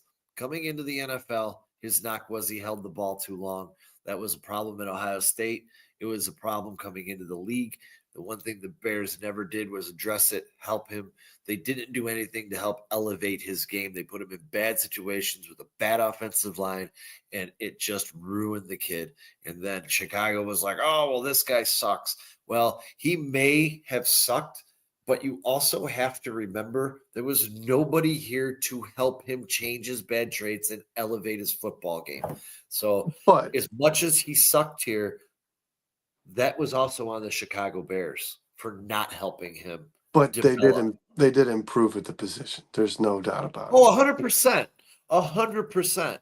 But if they had someone here to elevate Justin Fields and turn him into a winner, he may never be as good as Caleb Williams, but how much further could this team Well, be along if they let me had their ask you this, quarterback? though, about Bustin' Folds. Why do you think it is, though, that the Steelers were so willing to bench this guy and move on from him? What was that? Say that again? Jacksonville, that makes sense. He's got a lot of dead friends, man. I'm not making a joke out of that. Most of his childhood friends I are knew I had it close. deceased. That's his I first know. NFL touchdown. Do you see who's tackling him? This is Former Leonard Chi- Floyd. Yeah, former Chicago Bear. You're gonna kill me. You're gonna laugh at me when I tell you this. I have this, and I have DJ Moore. He was $170 for this, and DJ Moore was 80. There's a lot of people. A lot of people love Justin. Dude, the Justin Fields dynamic when it comes to the fan base is like so strange to me. I've never seen a guy defended so much in this city because, like, Foster will appreciate this one. That's old Platteville, Wisconsin. when you in this if you're a Chicago Bears quarterback, when you throw a bad pass, people are calling for your backup. And no matter what Justin Fields did or didn't do here, people still loved Justin Fields, and everybody wanted him to. There, like I said, this fan base became very. It was divisive when Ryan Poles even started to mention moving on from this guy, and I was just so confused by it. It completely changed my outlook of Chicago Bears fans because we were the You know what I think get it rid of was, him, he though? sucks, and we went to no matter how much he sucks, make sure he sticks around. I don't know. It's very You strange. know what I think it was, honestly, was I think a lot of fans felt bad for him. And I also think that we're desperate for a quarterback and everyone wanted it to be him. Like we finally got a guy, we want it to be him. So they pulled for it, you know. And it sucked. It sucked. I mean, I pulled for him. Shit, Brandon, I have 70 of his freaking rookie cards, dude. Like I went all in on Justin Fields. It, I just wish. Maybe Foster's right, man. Maybe that becomes worth something. Maybe this guy. Could you imagine if you're the quarterback that changes the Jets projection? Oh God, that would be My God, amazing. if there's a team that hurts more than the Bears, that team is run like ass. Here, and I'll tell you this. I mean this wholeheartedly, dude. And I said it. I'm going to say it on our fantasy show again when we do it. Justin Fields and Garrett Wilson's going to feed families this year. He loved them at Ohio State. He's going to love them in the NFL. I still think there's a lot of potential. And I'm telling you, the Jets offense may not be the greatest, but I don't think it's going to be as bad as people think. And I think another year for Brees Hall. I think Brees Hall, I love Brees Hall, man. He's one of my favorite backs in this league. He really I, is. somebody said this to me a couple months ago. It's the first time I ever heard this. I don't know if this is a commonly used term, and I'm just late to the show, but JETS is just end the season. I will say this, Smith. Like I said, I'm going to stand firm on the things I've said, and I said it 10 minutes ago, so I'm going to say it again. I think the Lions lost two of the best coordinators in football, and one of them is now the head coach of the New York Jets. So, if my belief, if I stand firm on what I believe, Aaron Glenn should make a difference in that organization. I really do like him. I think he's a player's coach. I know we hear that term, and sometimes people kind of misinterpret what it means. I think Yeah. people want to play hard for Aaron Glenn. I will say this, man, their handling of Aaron Rodgers, no matter how much you dislike the guy, was just a complete shit show. Like, what the hell was you fly a guy across the country just to ask him if, hey, this is the conversation. You still want to play? Yeah, we're going a different direction. Like, what? You called him over there? Like, just call him on the damn phone. I'm going to be honest with you. When I first saw that, I laughed. Well, I'm sure you did. I'm sure most Bears fans did. But, like, how Act like an strange. asshole, get treated like an asshole. That's It kind of the was way I took it. it was like the twilight zone of sports stories. And then like for a minute, Aaron Glenn stopped for a minute and called the GM into the room. It's just so weird, man. All of it's weird. No, good. Yeah, Justin Fields has not had an easy road, I'll tell you that. And he was playing winning football in Pittsburgh, so like it's not like I don't know. Justin Fields continues to kind of just get And Jebediah, I think if he ends up in Pittsburgh, that might end up in disaster. That's why I'm just give the job to Will Howard and end the misery of Aaron Rodgers in the NFL. Do us all a favor. Please, God, do yeah, us all a favor. Justin Fields keeps getting a bad shot, man. A bad shake. I don't know how you go from being sacked like 59 times or whatever in the Bears to toss to the Steelers, who he won like 5 games for, and then discarded by that team, and then ends up in the worst organization in the NFL, if you ask me. And he just keeps Personally, fighting for it, man. He just keeps fighting for yeah, it, dude. So I wish the kid all the best, man. I really, really do. yeah. Did You you just see want that? those cards to be worth something. Hey, did you see that clip of when they asked Matt LaFleur about if he has a rivalry with Ben Johnson? Yeah, because Ben Johnson said, I certainly loved beating the Yeah, Packers twice a year. yeah. Yeah. I thought that was such an awesome clip, What dude. did he say? I forget how he Here, responded. hold on, check this out. Ready? Do you have beef with Coach Johnson? I was waiting for this. I don't know Ben Johnson. So do you have beef? Do I have beef? I don't know Ben Johnson. I respect him as a football coach. He did a nice job. Yeah, but do we not feeling the same thing right now? Yeah, well, yeah. But if you don't know him, why is it tight in here? It's not tight. I'm not tight. I thought it was interesting. What was interesting? I thought the press conference was interesting, but I don't have beef with him. And to be quite frank with you, I kind of enjoyed beating Matt LaFleur twice a year. I don't get it all into that stuff. I thought it But was. you'll harness it. He'll see the eye emojis after a win. You'll send. I don't have his number, so that won't happen. You gonna Jim Harbaugh him after a game?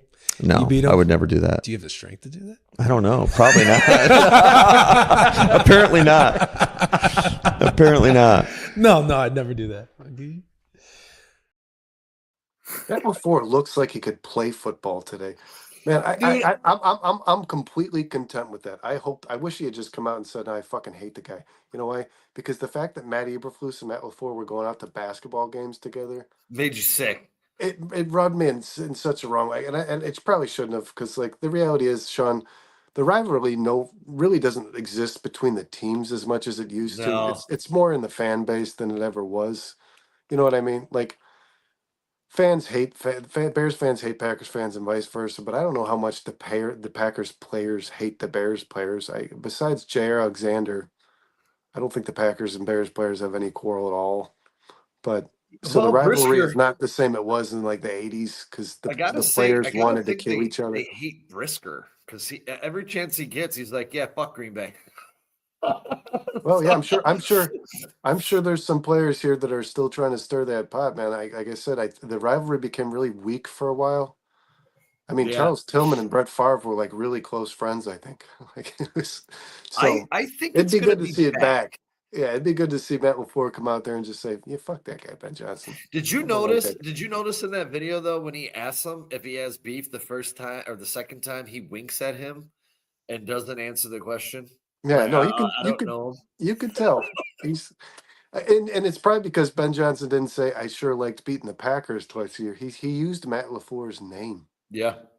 It, this is going to be, and for those who don't know and haven't followed the record, he's 5-1 as the offensive coordinator versus Green Bay, and they've kicked their ass a bunch of times through those 6 games. Yeah, and I So, just want to throw this in here before we hang this up, Sean. I know it's late, and I know you're usually in bed like 2 hours ago, but you know what the I will say Packers, this blessed me with really quick is this overtime hockey game because I would have fell asleep on this shit a long time ago. the Packers drafted Matthew Golden over Luther Burden, and I just can't help but think in a year from now we're going to be really, really laughing over that decision. Like, there's just Luther Burden, by all measures, Sean, should have been a top 15 pick in this draft. And I'm not saying that because I'm a Bears fan. I didn't think the Yeah. Bears were going to draft Luther Burden. And I felt that way anyways. But yeah, I told you guys, I think Matthew Golden's going to be probably reached on. I thought he was going to go earlier than he did. I really did. I thought he was going to be the shock of the draft. Like some team was going to take him at like 11, but I just don't know that Luther Burden's a passable player for Matthew Golden, and they're almost the same guy in regards to size and speed. I said this yesterday. I said they took Matthew Golden first. I think the better pick was Savion Williams, man. I really do. Really do. Like, I really wanted Savion Williams, to be under consideration for the Bears, dude. This guy, I'm just gonna say, go watch his TCU tape. I know he never broke 1,000 yards, but watch what he does and watch how he plays, man. This guy, he's a cheat code. I'm telling you right now. I hated that he ended up in Green Bay. I hated it. I'm gonna steal a segment from Bears Country Productions because I watched that show earlier tonight, Sean. Did the Bears draft a starter in this 2025 draft? Yeah. 2. You think so? Loveland Yeah. and Burden? Yeah. Yeah. And I think maybe 4. I think Shamar Turner should start on the edge. Carl called me out. I got my stats wrong because Shamar Turner was primarily an edge player in 2023, and then 2024 is when they really started to try to work him into being a tackle. But I still believe at 290 pounds, coming in the NFL as a 3-tech, I think Shamar Turner's got the ability to get real bullied What at am I thinking 290 about pounds. again? The average tackle, the average 3 technique in the NFL is 306 pounds. I don't love Shamar Turner being a 3 technique on this football team. Well, I was gonna say Javon Dexter's like 320, bro. I mean, like, Tripoli, and I was going to say Zay Frazier. oh, somebody asked would us in the be- chat, who's the starting left tackle on this team when the season starts? I think it's Braxton Jones. It's Braxton Jones for me too. Yeah, You got to see what you got in the last year. You got this kid, and I told you Ryan Poles is really stubborn to move on from draft picks. He will exercise every option he can before he decides Yes. the guy's not worth it.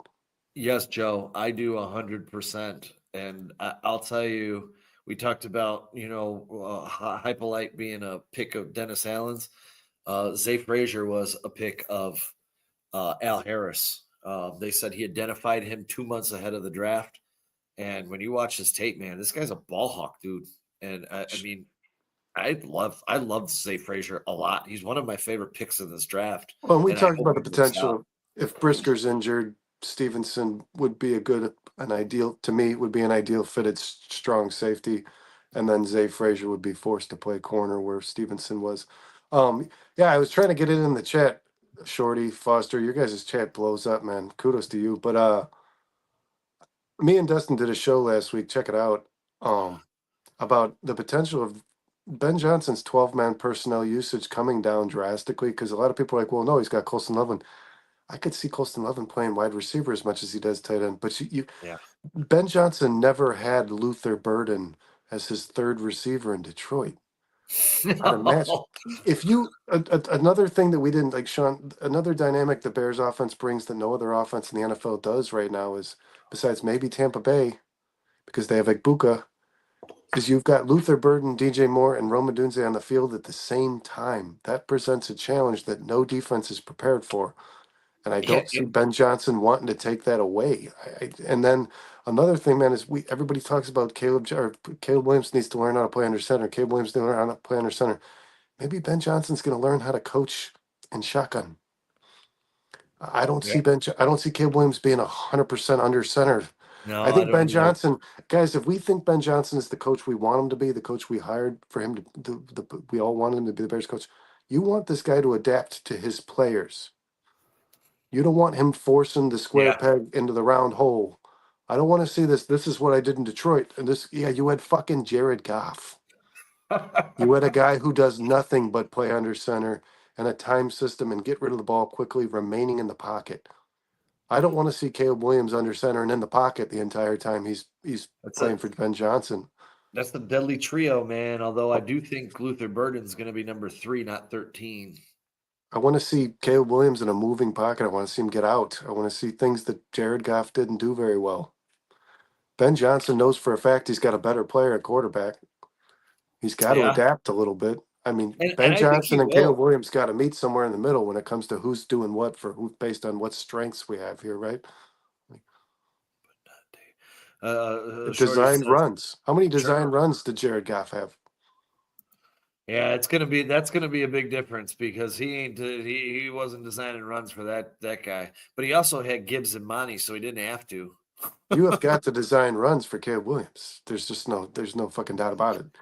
I Yeah, think no, he I guess should. it's a pipe dream for me that Shamar Turner plays more edge on this football team. I Ooh. really think he should.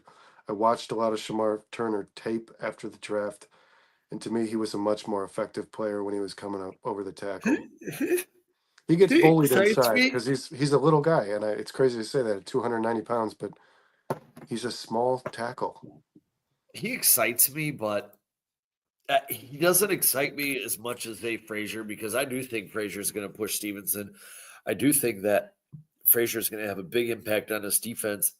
And much like we saw with Kyler Gordon in his rookie year and Stevenson in his rookie year, he's going to have his ups. He's going to have his downs. He's going to get burned every now and again, especially when he's playing up against good number twos like a Jordan Addison or a Devonta Smith or, these professional good receivers. If he's in that situation, there's a chance he might not be. But if he's put in those situations, so for me, I like Zay Frazier today against a speed receiver more than Stevenson. Oh, me too. Me too. Me too. Zay Frazier has top end speed like receivers do. Yeah, and I'll have to. I stretch myself thin trying to watch all these shows, and I forget everybody's shows. But I'm definitely gonna have to catch some more BCP. It's I, different, man. It's cool, and I'm gonna say it. I promise you, Shorty, and I'm not just pitching these guys because they're here giving us support. It is a unique way of doing a sports podcast. It's a whole different dynamic. I mean, Shorty ate his fucking dinner on the camera tonight. Foster's smoking cigarettes. I mean, these guys are just shooting the shit, dude. They're doing what I dreamed we would become, and I think we're kind of going that direction. But the Shorty's opening packs of cards, trying to find a Caleb Williams rookie card. He gets through 30 packs before he starts cursing up a storm because he's got like 9 Bo Nicks in the pile now. It's cool, man. They have fun. And Carl's a great producer, man. It's awesome, man. It's really done well too. It's as professional as it gets without being professional at all. It's very cool. Very I cool. definitely love their opening. I will say that I love the Yeah, opening. Shorty, I want to talk to you about that since Sean brought the Yeah. gift. I'm going to text you, Shorty. I want to talk to you about who did your guys' intro video. We want to kind of do something. I'm sitting right here, boys, with PSA, and I got 5 Caleb Williams in there and 5 Roma Dunzes, and they've had this order since freaking January. I am dying to get this back. They're at assembly, so I'm gonna hopefully have some PSA 10 Caleb Williams and Roma Dunze cards to put up on my Bears wall here. Hopefully, I'm praying to God, dude. I can't believe I'm going to bring this up on air, but did my brother reach out to you? My oldest brother, Sean? No. He found an old. I've been asking to dig this out of the woodworks. He found an old Pokemon card book that he's had for. I mean, talking about 20, going on 20 years, man. He is probably sitting on like $200,000 worth of Pokemon cards, man. I told him to send. I said, Really? Sean goes to PSA all the time. You need to send Sean those cards. He'll get them graded for you. Well, Yeah, he's if got he cards wants, that I looked at online, man. They're like 135,000 fucking dollars. Like, he's I like, was gonna say, dude, I actually have one of my buddies' kids who wants me to send them in under my PSA account, and I'm like, bro, I don't have Pokemon cards, and they separated by division, so I couldn't send them in with my football or baseball cards that I collect. So I will tell you this, maybe he'll give you a cut. I have 10 PSA 10 rookies of Tyrese Halliburton, and I have 6 PSA 9s. And I think I'm about to dump them all because he is absolutely rocking these NBA playoffs right now. I was just thought I had him on my fantasy team. He carried me. Yeah. Oh, dude, Mr. Shorty, I would love to talk cards, dude. I have a humongous collection of cards, man. I've been doing this with my father. It's pretty astronomical. Your fucking card. I walked in your garage for the first time ever, and I was like, good. They were all over the Lord. table. Yeah, like these guys got a fucking pawn shop in his garage. Here, I'll tell you this: when it comes, I'm a huge wide receiver guy, even when it comes to fantasy football. and I have about 35 Justin Jefferson rookies. I have about, I think, 18 CD Lambs. I have, I think, 11 Jamar Chases. And I'm hoping if these guys keep on their trajectory, they're going to pay for my daughter's college. Here, I'll tell you this. I'm probably in about $700 in cost in what I bought in Justin Jefferson. In the PSA 10s I got back alone, I'm over $2,000. So Oh, I've made my and money you back on guys, Justin Jefferson. between you and Kyle, don't you got a bunch of auto cards too? We got a lot. I got a lot more. Like when it comes to baseball, I collect the Bowman Chrome first autos. I try and get some football ones, but I don't have as many. I How do have much a is how couple. much like if you wanted an autographed Kyle Tucker card, how much would that Oh cost you? God, baseball's so gosh darn expensive. Yeah, no, baseball's It- ridiculous. By the way, man, I listen to a show on Saturdays on the radio. It's on 670 because Saturdays they don't really do a whole lot of sports. There's a guy who runs a sports memorabilia store an auction, and he has a yeah, TV. He has a radio spot for an hour. I forget the guy's name, man. They had a Babe Ruth museum put on auction their rookie Babe Ruth card, not signed, just a rookie Babe Ruth card. It went for $1.9 million. I saw. So this end of That's July. what that's what the auction started at. I didn't follow up the next week, man, but I can imagine the card ended up selling at like 10 million fucking dollars. Because how many people do you think are bidding on that? I was gonna say there was a Babe Ruth card I saw at the last show we were at. It's at the convention center. It wasn't the National because the National is gonna be here this July. If you ever want to go to an awesome card show, the National. If you guys, I don't know, Shorty, or if you've ever been to the National before, but it's the entire Rosemont Convention Center. I buy the weekend pass because it takes 2 days to get through it. It's a perfect place to sell the things you don't want, and then I usually flip it. So, like all this memorabilia, like you guys haven't been in my garage. I have almost a 700 square foot garage, and it's just filled with autos of Blackhawks, Cubs, and Bears. And what I do is I buy these cards really cheap. Like I got a tremendous, I don't know if you guys are baseball fans, but I have a tremendous Bobby Witt Jr. collection. And I bought his cards literally for pennies on the dollar. Me and my buddy Chris were looking at this the other day, and I'm like, dude, I'm sitting on 4 diamond cut Bowman Chrome rookies of Bobby Witt. Bobby Witt is as good as Aaron Judge, Soto. I mean, he's amazing. And I'm sitting here like, holy crap, man. I bought this card for $5. It's $225 right now. I sent it in, so I'm in $20 after I sent it into PSA, but I paid $20. The card's 200 and a quarter right now. It's like, Jesus, dude. So I love it, man. What is this Uh, that Shorty put up here? I don't know much about cards. Paninin score Caleb rookie, specifically Panini. 1989 throwback. Those throwback cards are sick, dude. I've been buying some of the baseball ones because they have like the 87 tops throwbacks with the new players. Dude, they're sick, dude. I love those throwback cards, dude.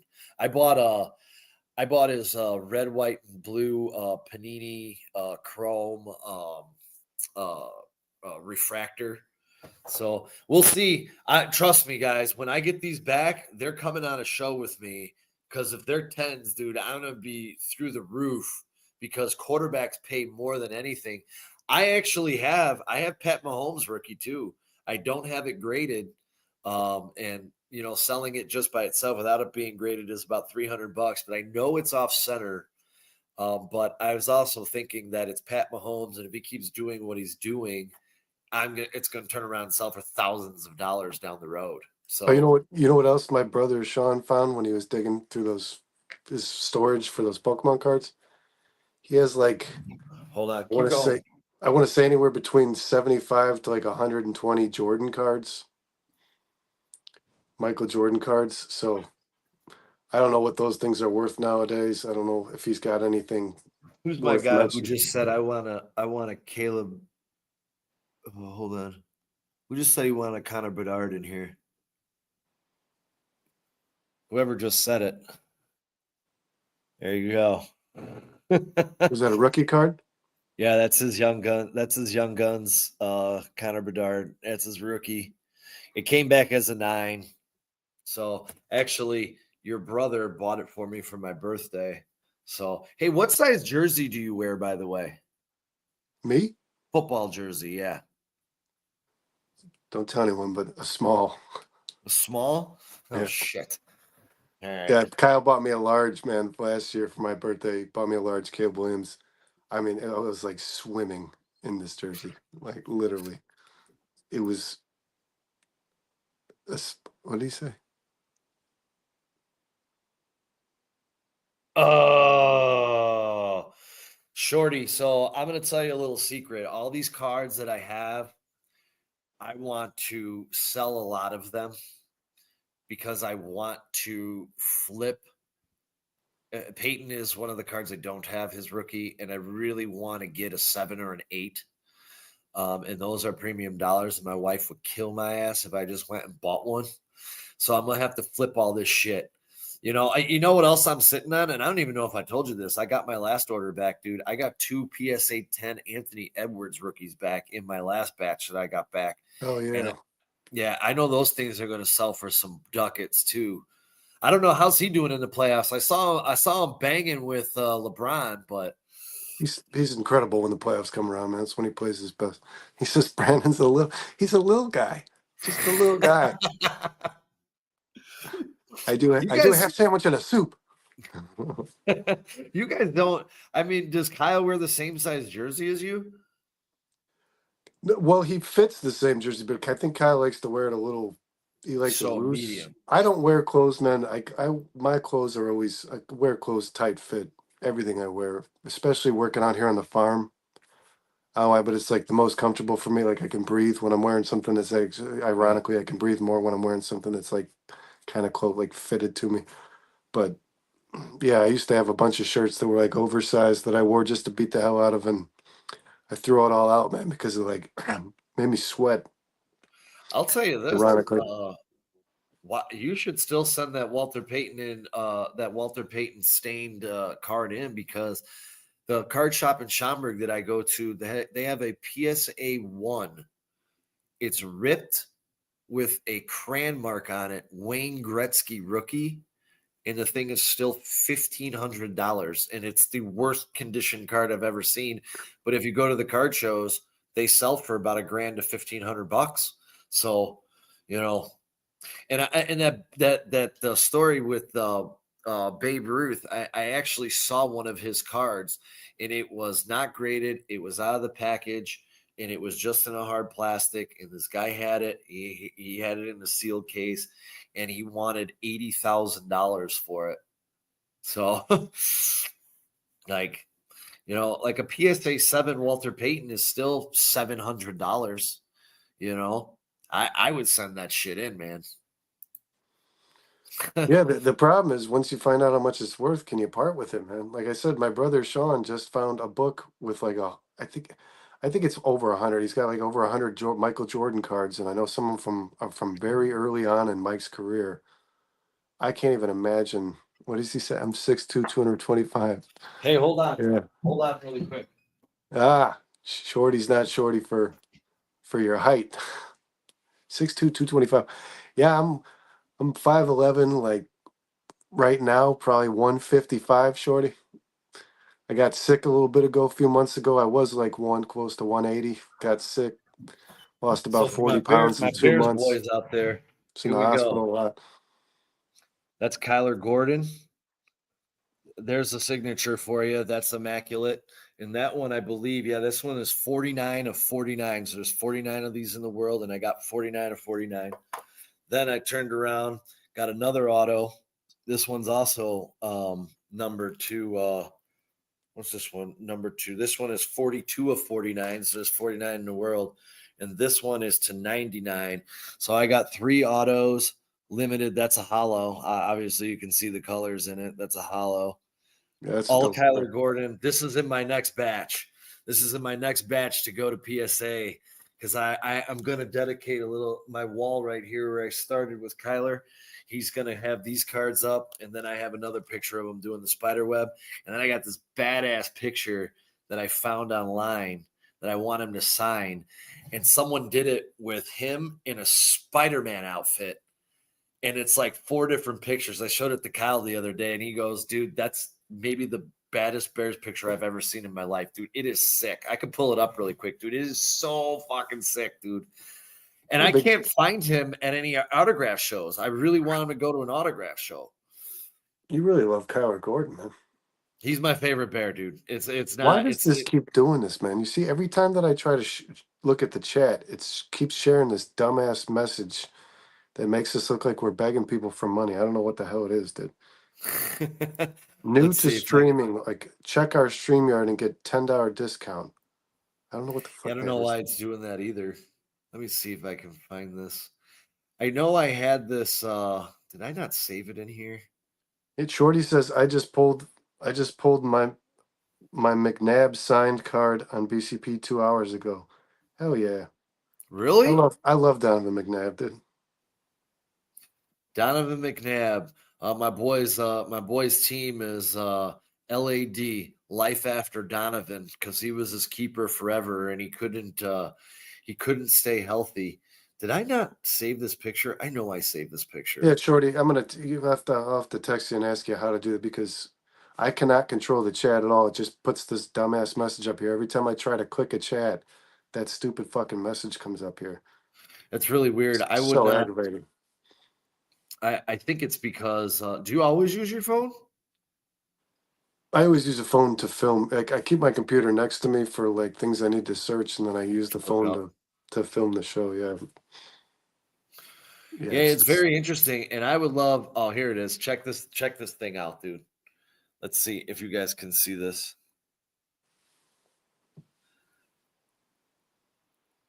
It's kind of blurry, but yeah, Kyle Gordon's the shit. Dude, he's my guy, dude. I went all in. He's in for a tremendous season. And you know what should be coming any day? And I tried to order it, and I didn't realize that I ordered it. But I ordered a Kyler Gordon jersey, and I was just waiting. I tried to get it here so I could wear it for a live show, and it didn't show up on time. So I got some old Topps cards too, man. They were destroyed in a fire. That sucks. This is what I'm gonna do, Brandon, with these Kyler Gordons once I get them back. I did them. So my dad passed away, and me and my dad bought these when I was a kid together.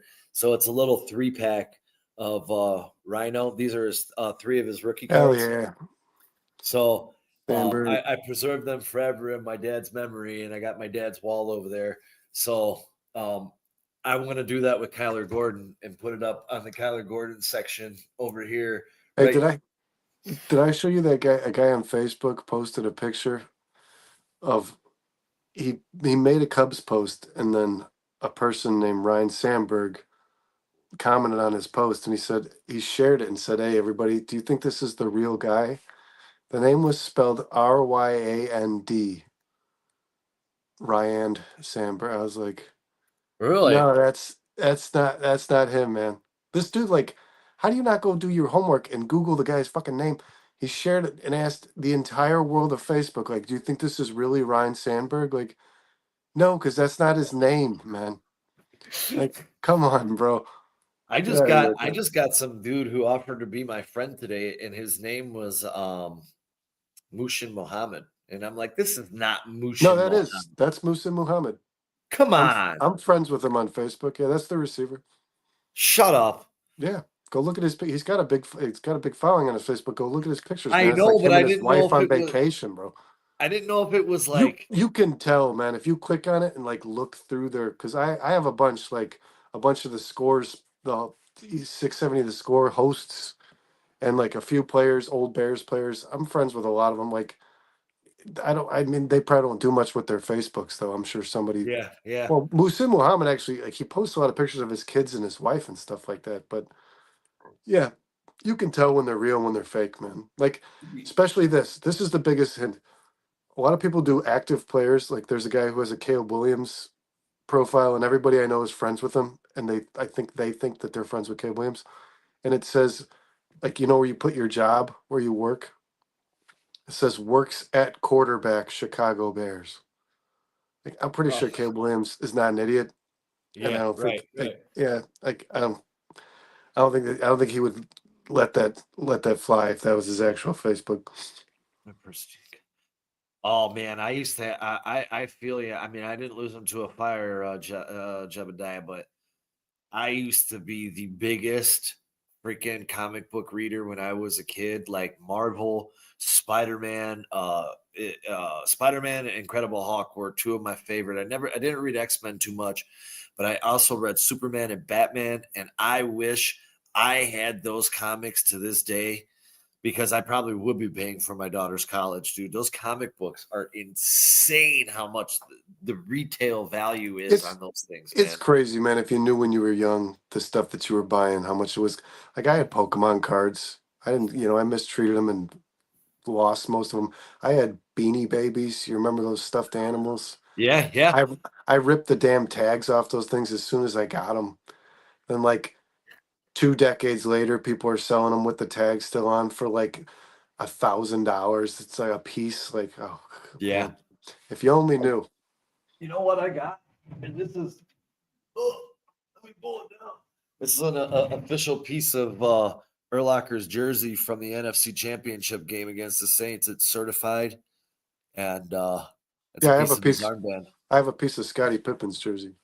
Yeah, Actually, I that's traded a pretty cool. Pokemon card for it, and now I Did feel you like an really? idiot. Yeah, because the Pokemon Did you card I really? traded, the Pokemon card I traded is worth like $1,500. I don't know that the Scottie Pippen jersey's worth the piece of his jersey is worth anything.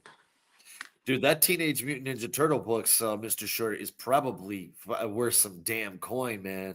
Is it in good shape? Oh, you Yeah, used to work for the Bears then? yeah, the old Ghostbuster stuff. No Oh yeah, he shit. worked for the Bears. Yeah, he did tell me that. Yeah, he told me and Dustin that. Yeah, that's fucking awesome, dude. Dude. I had my GI Joes, my Transformers. If I would have known how much those things would have been cost, dude, or the retail, if I would have preserved them, oh my god, dude! Like especially the GI Joes, man, they're so damn expensive. What you used to do for the Bears, Mister Shorty?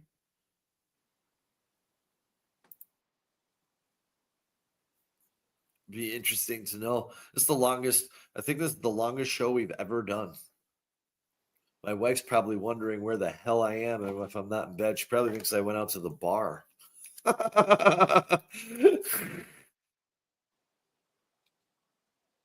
Oh, dude, that's amazing, dude. That's that's really awesome, man. What's up, Mr. Mo Lester? Yeah, Star Wars stuff. And it's unopened. Oh my god, dude. He's gotta be that's some box right there, dude. That's what I'm talking about, dude. Like that's some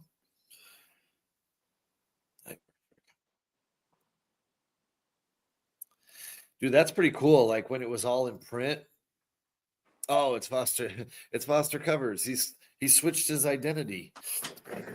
I love it. It's getting into the wee hours. People are switching their identity. Oh, molester. Yeah, he always comes out at night. It's like Bruce Banner in the Incredible Hulk. Yeah, I'm waiting for Foster to come out with another profile like Mo or Pete F. Isle. Illinois Jones is still hanging out with us. Hell yeah! Thanks to everybody who's lingering through this because Yeah, dude, this. this is awesome.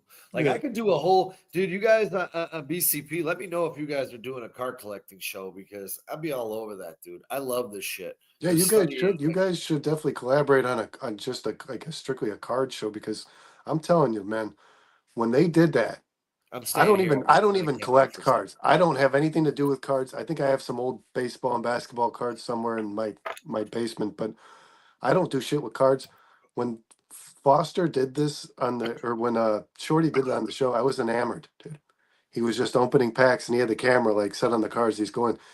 Whenever somebody unboxes something or opens any kind of packaging, I'm intrigued. I don't know what it is. I sit there and I fucking watch it, man. I don't. But It was cool, man. It's like I said, their show is awesome, Sean. Check it out. They have a very, You know very, that very, very cool way. the guy who gave us the Cole Kmet football Thanks for the for like, Mo Lester. for the live show. We got to put a bigger gap between Mo and Lester next time. He so here hold on. So this is one of the Caleb Williams I have at PSA right now. That's a red Pandora Donruss Optic rated rookie. God, and I hope this shit comes back. Fucking money, dude. Did you see Caleb Williams get out of the car at the club I did. I loved it. with the He's a three guy models? after my own heart. Uh, He's literally a guy. That's exactly He's what I would living be wearing. everyone's dream. There's the red, white, and Oh, blue that's hollow. dope, dude. That's dope for sure. That's a red, white, and blue hollow we got coming back. Then here's this is really dope, dude. Here's the speckled Roma Dunze, dude. These speckled cards are expensive, especially if they come back. Tens. Oh, let's see here. What else we got? Here's the red Pandora Roman Dunze that I have. I'm waiting to get a grade on back from PSA. You got a red panda? I got a red panda. They're gonna be paying the freaking bills, dude. Let's see. There's so much crap that's in here in this order. There's a couple Michael Penix, couple Paul Skeens. I got a here's rookie. nice- I got a rookie Kevin White card, but he signed it, so it's worth less. That was there's a nice gold Brock Bowers numbered. Oh that I'm yeah, waiting to get I back. love Brock Bowers, dude. Brock Bowers. He was my favorite player in the draft last year. I really wanted him. Here's this awesome. This is just a card that's gonna stay personal collection, but Jordan golfing upper deck. Telling you, man, my brother's Jordan collection's probably worth some money. He hasn't gone through it. He said he found them. He's got to see if he's got some rookie cards in there and stuff, but he's got like upwards to like 120 Jordan cards. I'm sure there's some gems in there. I just Googled You'll like Jordan this cards. one. I didn't That's a find one rookie. worth less than 1,000. Who's that? Kobe. Oh, Yeah, that that's a rookie. that raised in value for sure. Yeah, waiting to see. Here's another one that I sent in. This one's numbered to 75. My favorite receiver last year. We got in an argument about it between him and Brian. If you show Thomas. me a Christian Kirk card, I'm gonna. No, Lad McConkey. Oh, I like Lad McConkey. Yeah, numbered to 75. Yeah, this is a big order. This is a big order for me, man. Like, I'm hoping there's a bunch of tens, a bunch of tens in this thing, man. Sean, you should just join us on BCP one night. Yeah, Man, for sure.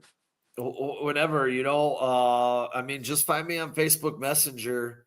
And I can send you, Shorty. You want me to just send Sean your number? you can send me yeah, absolutely. Yeah, I got his number, man. Me and him we're buddies. Yeah, I really like. We talk. I'm totally into card collecting, dude. Like, I'm totally into card collecting. Hey, it's my other hobby besides podcasting. It has slowed down a little bit, but I am gonna go all in on. I'll go all in on a couple of these quarterbacks this year. I'll probably go in on Jackson Dart.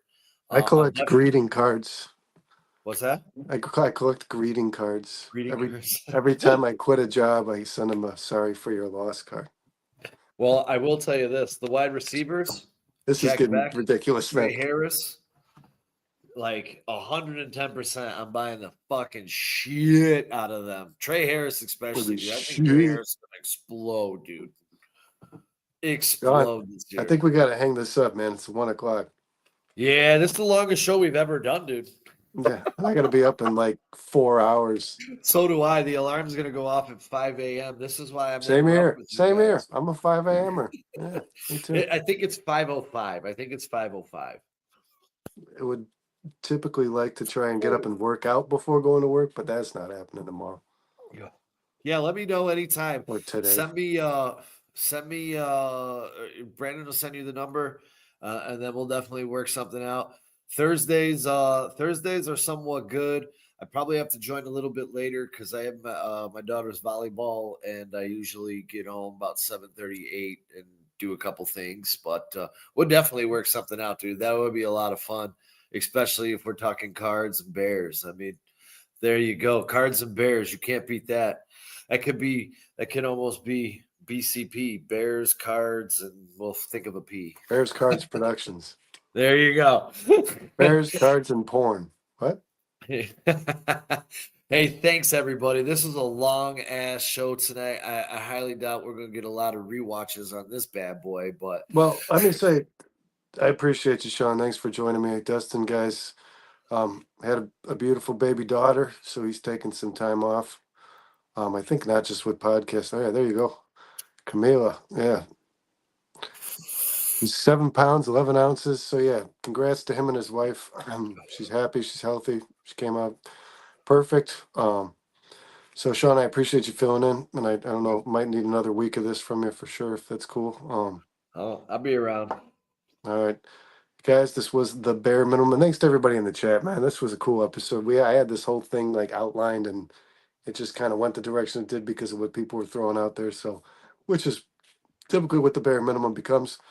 So, Shorty, Foster, as always, man, thanks for hanging out. Your guys' show was great tonight. I'm gonna check it out tomorrow because I gotta hear this now.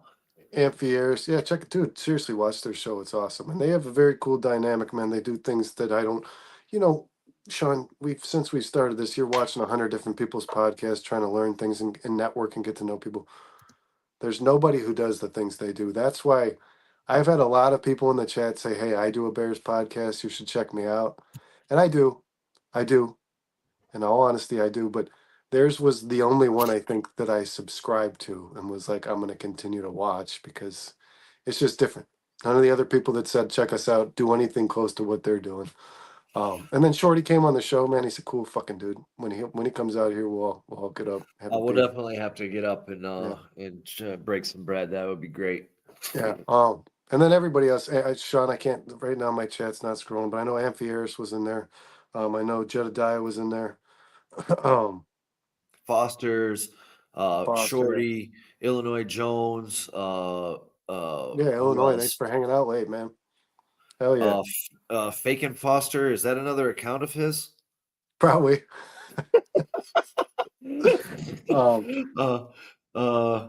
Hey, that's more views, man. That's more views. Yeah. We have breaking news, Bruce. I know he's asleep because he's got to be at work by like 5 o'clock in the morning. That sounds awful. Yeah, dude, he's off by 2 though, man. So he lives the good life. God, I go to work at 6:30. I don't leave till 5. Yeah, I think he works 6 to 2. I think that's his thing. He leaves his house and he lives in Arlington Heights, and he literally works a quarter mile from my house. I never knew that. He was like, "Yeah, I work at Motorola in Gilbert's." I'm like right there. Like I can almost. I know where that's at. Works. I know. Yeah, he's got a big. It's across from my daughter's middle school. So, hey, thank you guys all so much. BCP, I look forward to doing something with y'all here in the near future. Cards, Bears, whatever y'all want to do, man. Thank you guys, everybody, so much from the bottom of our hearts, dude. 4 stars loves you guys and appreciates you guys so much. Thank you. I can't thank you enough. Yeah, much love to everybody who joins. Much love to everybody who watches any night, guys. Thanks for tolerating us. If you haven't, please subscribe. Please hit that like, guys. Please share this show with somebody you know. Tell them, we're doing something a little different here. And we're going to keep trying to build this brand, but only on the hopes that you guys continue to stick with us and keep our conversations moving forward on this show like you did tonight. Sean, pleasure as always. Again, absolutely. I appreciate you. I'll set you up something for the Cubs show on Saturday because we got a special guest. Yeah, if any of y'all are Cub fans, dude, Saturday at noon, we're gonna have Alex Pat. If you guys follow the Cubs, you know who Alex Pat is. He writes for the Cubs on a couple different networks. He's gonna be on the show. Come talk some Cubs baseball with us on Saturday at noon. Yeah, check that show out. It's a good show. Until then, peace and love, everybody. You want to end it? Yeah, bear down.